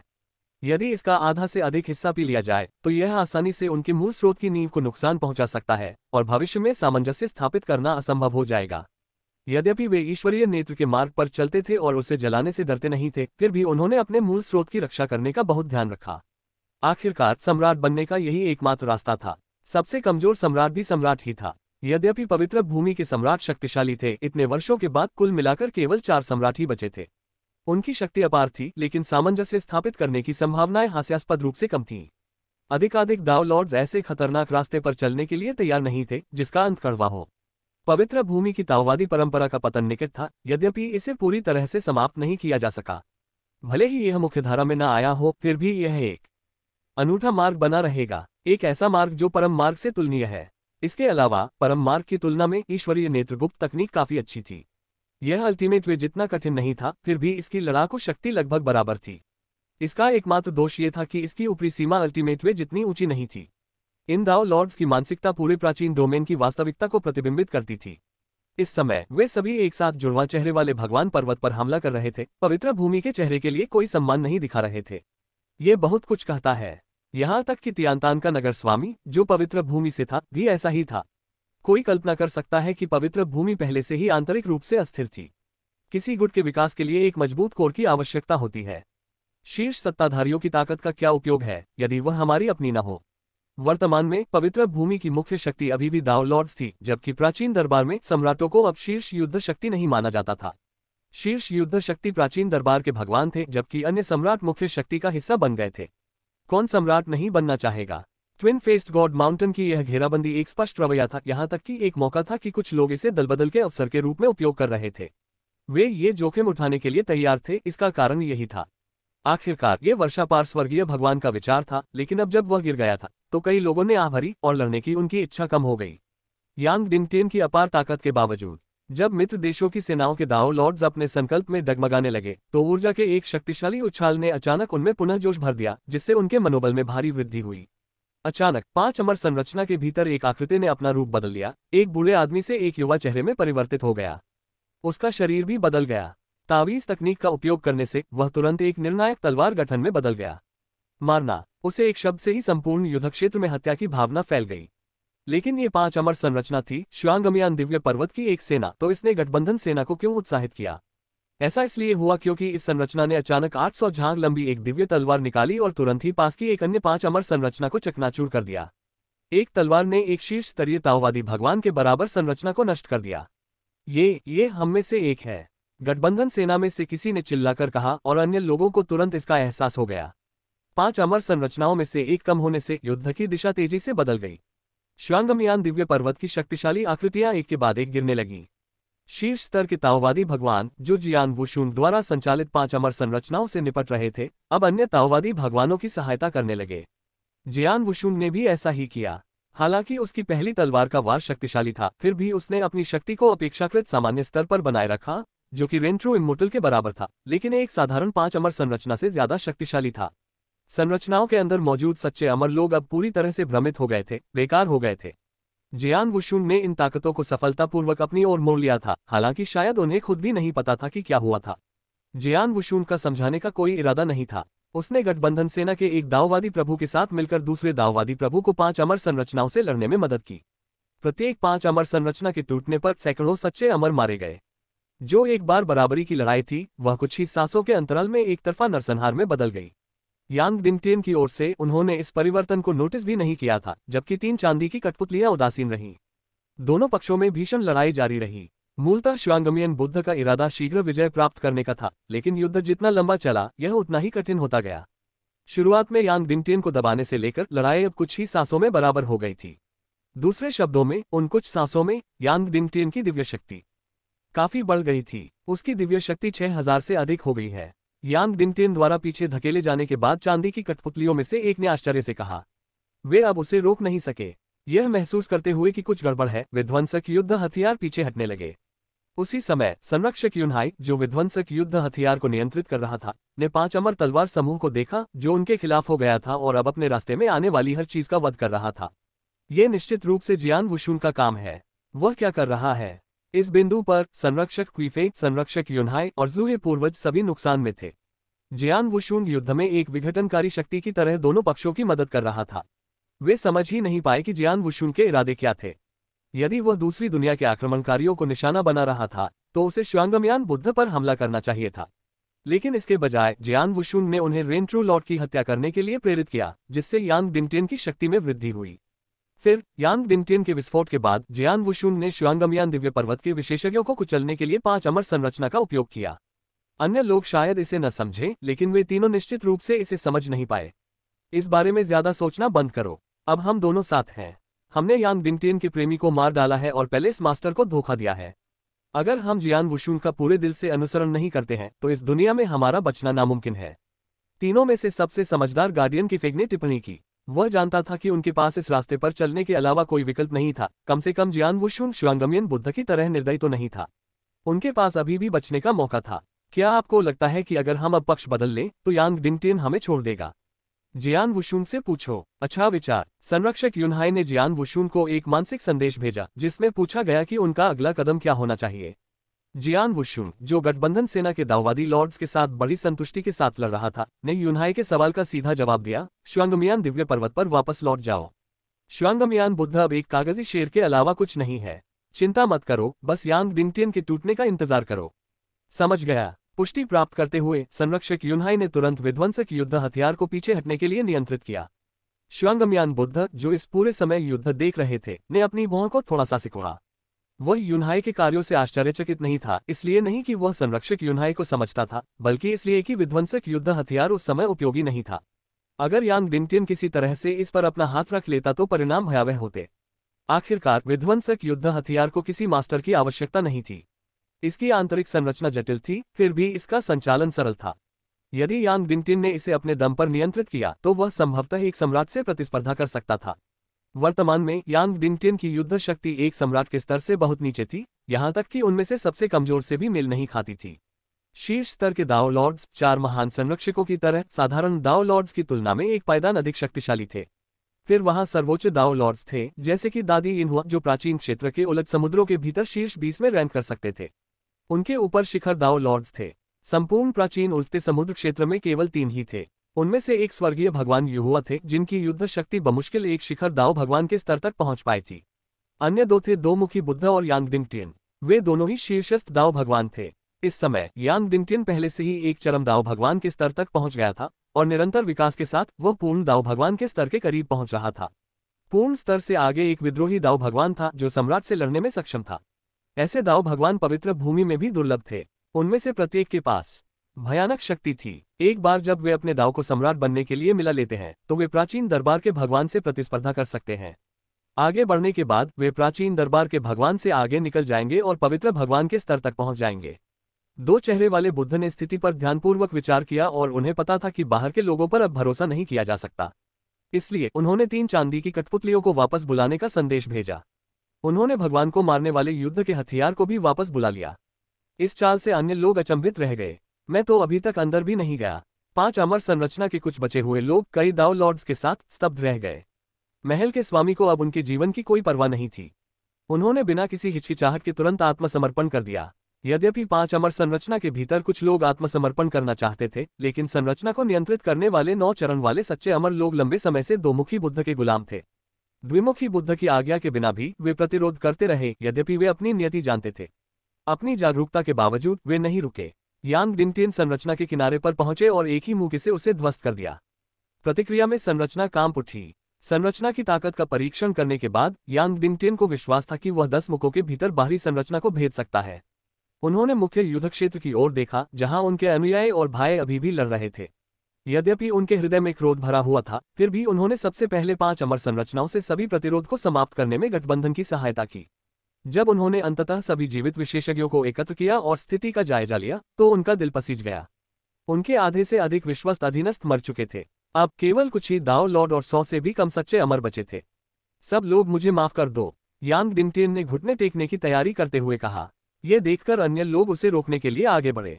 इस बीच जियान वुशुंग ने 5 अमर संरचनाओं को विघटित कर दिया था और गठबंधन के रैंकों के भीतर खुद को छुपा लिया था और चुपचाप सब कुछ देख रहा था। यांग डिंगटियन की हरकतें बिल्कुल भी नाटकीय नहीं लग रही थीं। ये स्पष्ट था कि वह अत्यधिक भावुक था। यह एक दोष था। हालांकि उसके पास अच्छी प्रतिभा थी, लेकिन दाव एकता हासिल करना उसके लिए मुश्किल होगा। उन्होंने याद किया कि कैसे, जब वह ताओ एकता के कगार पर थे, उन्होंने देवताओं का वध किया था और बुद्धों को नष्ट कर दिया था। कोई भी उन्हें रोक नहीं सका था। उन्होंने निचले क्षेत्र में प्रवेश किया और दाजिया में तबाही मचा दी। वह लगभग भावनाहीन हो गया था। अंत में वह बमुश्किल दाव एकता हासिल करने में सफल हुआ। उन्हें दाव यूनिटी की चुनौतियों का प्रत्यक्ष अनुभव था, लेकिन अब अपने दूसरे जीवन में उसे ऐसी चीजों के बारे में चिंता करने की आवश्यकता नहीं थी। यांग डिंगटियन की आंखें लाल हो गई थीं। मित्र देशों की सेनाओं में जाने पहचाने चेहरों को देखते हुए उसने अपने दांत पीसते हुए कहा, आप सभी के भरोसे के लिए शुक्रिया। इस बार मैं यांग 2 चेहरे वाले भगवान पर्वत पर हमला करने के लिए कृतज्ञता के ऋण को हमेशा याद रखूंगा। भाई यांग, इतना विनम्र होने की कोई जरूरत नहीं है। हम सभी का लक्ष्य इस संकट को खत्म करना है। आप इस अभियान का नेतृत्व कर रहे हैं, इसलिए यह उचित ही है। धन्यवाद की कोई जरूरत नहीं है, हम सभी का लक्ष्य एक ही है। तियानतान शहर के नगर स्वामी ने पूरे आत्मविश्वास के साथ कहा। फिर भी यह एक ऐसी भावना थी जिसकी सभी ने सराहना की। यांग डिंगटियन ने गहरी सांस ली। ठीक है, मैं औपचारिकता पर अड़ा नहीं रहूंगा। अब मुझे इस संरचना को तोड़ने के लिए सभी की मदद की जरूरत है। कोई बात नहीं, सभी लोग तुरंत सहमत हो गए, क्योंकि जीत सामने थी। जल्द ही वे 2 मुहे भगवान की संपत्ति के खजाने को बांटने में सक्षम हो जाएंगे। यांग डिंगटियन के बहुत से लोग पहले ही मर चुके थे, इसलिए सूप पीने के लिए कोई बचा हुआ खाना नहीं था। हर कोई लूट का माल खा सकता था। हालांकि यांग डिंगटियन नफरत में अंधा हो चुका था। उसका पूरा ध्यान बदला लेने पर था और उसके पास कोई विकल्प नहीं था। खजाने में रुचि। सभी लोग मेरी आज्ञा का पालन करें। एक गुनगुनाहट गूंजी। एक शक्तिशाली आभा एकत्रित होने लगी। सभी लोग अपनी सांस रोककर उस दल पर समन्वित हमला करने के लिए तैयार थे। लेकिन जैसे ही वे हमला करने वाले थे, अचानक उनकी संरचना बिखर गई। उनके हमले से पहले ही यह संरचना समाप्त हो चुकी थी। हालांकि उनका संयुक्त हमला सीधे 2 मुखी देव पर्वत की ओर चला। इसका लक्ष्य शिखर था। पहले तो सभी बहुत खुश हुए, लेकिन उसके बाद जो हुआ उससे हर कोई कांप उठा। 2 मुहा देव पर्वत अचानक गायब हो गया था, या यूं कहें कि इसका शिखर लुप्त हो गया था। पहाड़ का मध्य भाग बरकरार रहा। पहाड़ का आधार अभी भी वहीं था, लेकिन शिखर चला गया था। शिखर के स्थान पर लोगों का एक समूह था। सभी समान रूप से आश्चर्यचकित दिख रहे थे। जितना अधिक वे देखते, वे लोग उतने ही अधिक परिचित प्रतीत होते। कुछ बार पलके झपकाने के बाद सभी को अंततः एहसास हुआ कि वे जिन लोगों को देख रहे थे, वे वास्तव में वही थे। खुद जैसे ही उन्होंने स्थिति को समझा, एक भयावह परिचित आभा उनकी ओर बढ़ी। यह एक जन्मजात खजाना है। इससे पहले कि वे पूरी तरह से प्रतिक्रिया कर पाते, एक जानी पहचानी और शक्तिशाली ऊर्जा उन पर टूट पड़ी। यांग डिंगटियन का चेहरा नाटकीय रूप से बदल गया और वह दहाड़ते हुए बोला, रास्ते से हट जाओ। उस समय दूसरों को भी एहसास हुआ कि उनके सामने खड़ी आकृतियां उनकी ही परछाई थीं। ये भयावह आभा कोई और नहीं बल्कि उनका अपना संयुक्त हमला था। पहाड़ के ऊपर एक प्राचीन खजाना था, एक दर्पण जो सब कुछ प्रतिबिंबित करने में सक्षम था। इसने न केवल समूह को प्रतिबिंबित किया, बल्कि उनके संयुक्त हमले को भी उन्हीं पर वापस भेज दिया। जितना अधिक प्रयास उन्होंने अपने प्रारंभिक हमले में किया था, अब उनकी वापसी उतनी ही अधिक अराजक थी। बन गया। यह एक दयनीय दृश्य था। यांग डिंगटियन हमले की सीमा से बचने वाले पहले व्यक्ति थे, लेकिन वे ये सब देखना बर्दाश्त नहीं कर सके। उसके पीछे आए दाव मास्टर्स गिर पड़े। वह पीछे मुड़ा और एक एक करके उन्हें बचाने लगा, लेकिन 9 चरण वाले सच्चे अमर लोग इतने भाग्यशाली नहीं थे। संयुक्त हमले की शक्ति बहुत अधिक थी, उन सभी को मारने के लिए पर्याप्त है। पलक झपकते ही 1000 से अधिक 9 चरणीय सच्चे अमर नष्ट हो गए। पूरे उल्टे समुद्र में केवल 1000 से अधिक 9 चरणीय सच्चे अमर थे। प्राचीन डोमेन। पिछली हताहतों की संख्या को मिलाकर उल्टे समुद्र प्राचीन क्षेत्र में बचे 9 चरण वाले सच्चे अमर लोगों की संख्या अब नगण्य थी। जैसे जैसे लाशें गिरती रहीं, यांग दिनटीन ने अपने दांत भींच लिए, अपनी मुठियां कस ली और अपनी दिव्य शक्ति को पूरी तरह से इस्तेमाल किया। वह आने वाले हमले में सिर के बल पर आगे बढ़ा। भाई यांग दिनटीन। बचाए गए दाओ मास्टर्स ने उसकी पीछे हटती हुई आकृति को देखा, उनकी आंखें खुशी से भर गईं। सदमा। हालांकि यांग दिनटीन ने निश्चित रूप से धार्मिक मार्ग पर चलना शुरू किया था, लेकिन कोई भी यह विश्वास नहीं कर सकता था कि इस समय वह अपरिचित 9 चरणीय सच्चे अमरों को बचाने के लिए अपनी जान जोखिम में डाल रहा था।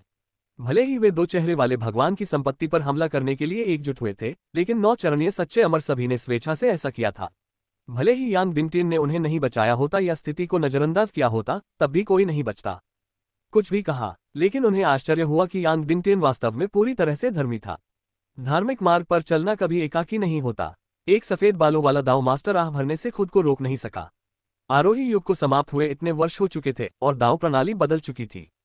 पवित्र भूमि के साथ प्रतिस्पर्धा करने के लिए अच्छाई और बुराई के बीच की रेखा बहुत पहले ही धुंधली हो चुकी थी। सभी लोग तटस्थ हो गए थे, सभी दाव के साधक थे।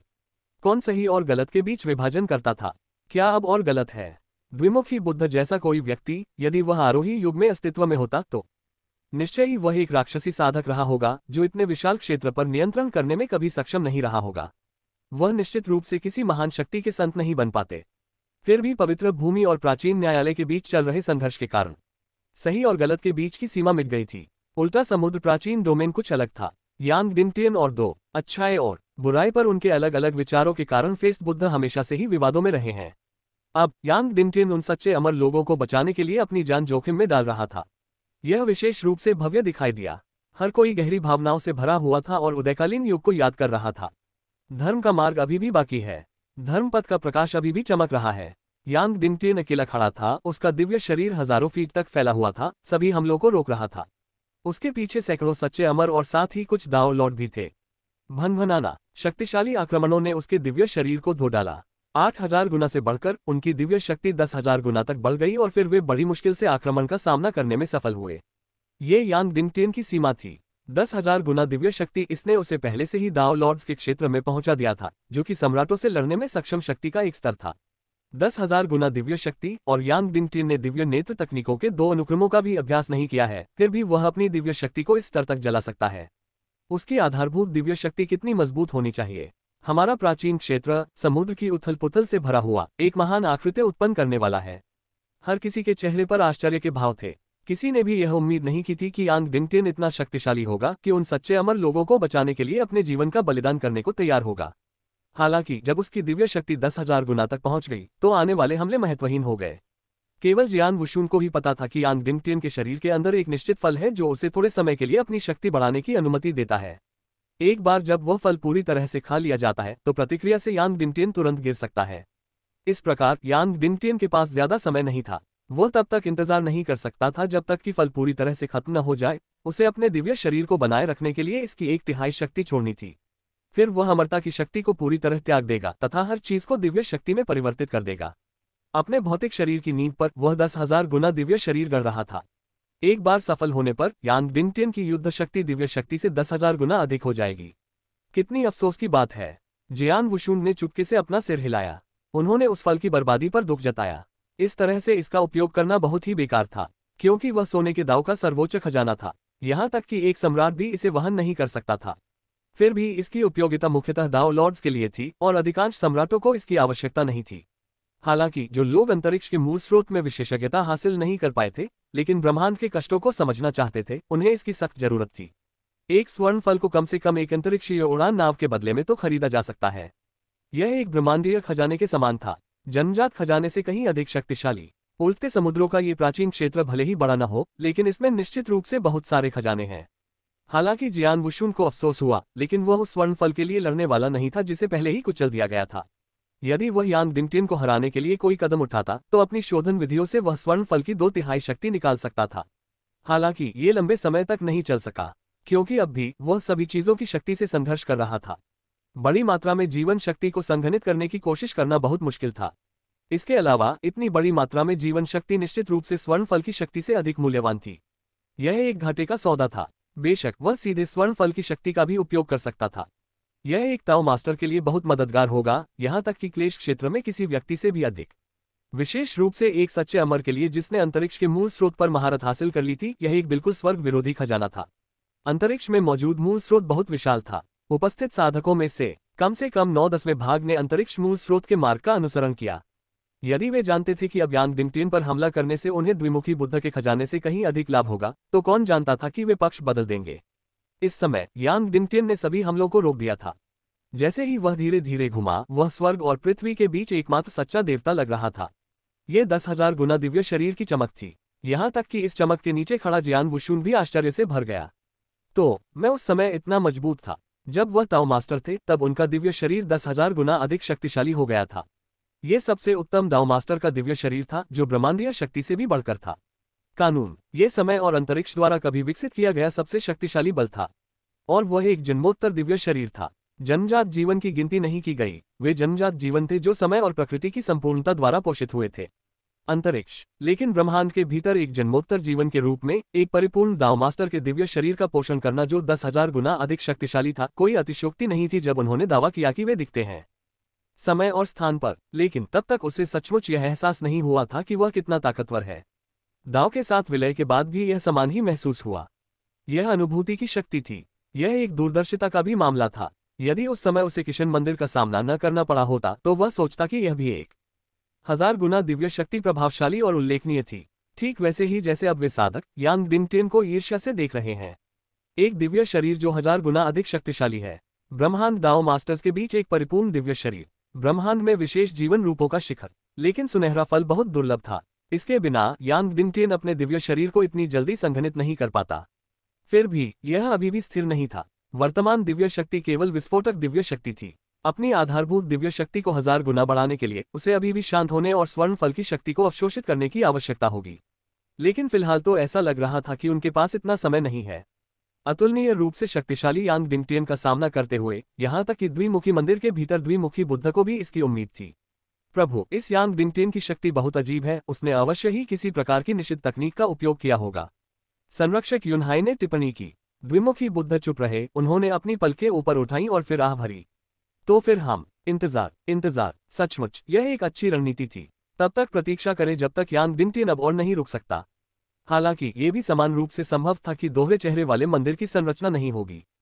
या तो रुको। मंदिर के अंदर 4 रक्षक और 10 सच्चे अमर चिंतित हो रहे थे। वे यांग दिंगटियन की ताकत को जानते थे। वह हमेशा उनके स्वामी से अधिक शक्तिशाली रहा था। लेकिन उनमें से किसी ने भी यह उम्मीद नहीं की थी कि वह इतना शक्तिशाली होगा। महत्वपूर्ण बात यह थी कि द्विमुखी बुद्ध ने अभी तक कोई कार्रवाई नहीं की थी। उन्होंने केवल कुछ खजाने निकाले थे जिन्हें वे समझ भी नहीं पाए थे। शुरू में उन्हें लगा कि उनके स्वामी निर्णायक क्षण में कार्रवाई करेंगे। भले ही उन्होंने ऐसा न किया हो, उन्हें ऐसा करना चाहिए था। कुछ छिपे हुए कार्ड सामने आ गए हैं। लेकिन ये पता चला कि अंतिम कार्ड बस इंतजार करना था। यांग दिंगटियन को मौत के घाट उतारना। लेकिन यांग दिंगटियन मूर्ख नहीं था। इससे उनमें से कई लोग द्विमुखी बुद्ध से निराश हो गए। ऐसा लग रहा था जैसे बुद्ध का वह चेहरा जो कभी वध के लिए कठोर हो गया था, अब गायब हो गया है। उसकी जगह एक काया आ गया। यदि वह विरोध नहीं कर सकता तो कम से कम उसे लड़कर बाहर निकलना चाहिए। लेकिन यहाँ तो बस इंतजार करना होगा। अगर उनकी सुरक्षा व्यवस्था टूट गई तो वे सब खत्म हो जाएंगे। फिर भी चूंकि द्विमुखी बुद्ध बोल चुके थे, इसलिए उनमें से किसी ने भी उनका खंडन करने का साहस नहीं किया। वे केवल चुपचाप देख सकते थे। जियान वुशुन की विचार शक्ति ने स्वाभाविक रूप से द्विमुखी बुद्ध के इरादे को पकड़ लिया था, और अब वह भी चिंतित महसूस कर रहा था। वह क्या योजना बना रहा है? अगर यह वास्तव में सिर्फ एक अवतार है तो यह ऐसा नहीं होना चाहिए। उसे पहले ही यह आभास हो गया था कि द्विमुखी बुद्ध के साथ कुछ गड़बड़ है। अब मैं इसके बारे में लगभग निश्चित हूँ। इतने सारे गठन और कठपुतलियों को तैनात करने में सक्षम होने और ऐसे जन्मजात खजाने के मालिक होने के कारण निश्चित रूप से उसके पास जीवन रक्षक साधन भी प्रचुर मात्रा में होंगे। उसके लिए ये समझ में नहीं आया कि वह यांग दिंगटियन को स्वर्ण की शक्ति खर्च करते हुए सिर्फ देखता रहे। फल, क्या ऐसा हो सकता है कि उसे सुनहरे फल की परवाह नहीं है? जियान वुशुन ने थोड़ा आंखें सिकोड़कर यांग दिंगटियन की पीठ को देखा और अपना सिर हिलाया। सुनहरे फल का मूल्य बहुत अधिक था। द्विमुखी बुद्ध निश्चित रूप से स्वर्ण फल के बारे में जानते थे। तार्किक रूप से भले ही यह सिर्फ एक अवतार, वह वापस बैठकर यांग दिंगटियन को इसे बाहर बर्बाद नहीं करने देगा। अब तक उसे अपना असली रूप बता देना चाहिए था। उसने जो खजाने हासिल किए थे उन्हें लेकर यांग डिंगटेन को नीचे गिराने में कोई समस्या नहीं होगी। लेकिन उन्होंने ऐसा नहीं किया। अंदर जो है वह कोई अवतार नहीं है, यह उसका असली रूप होगा।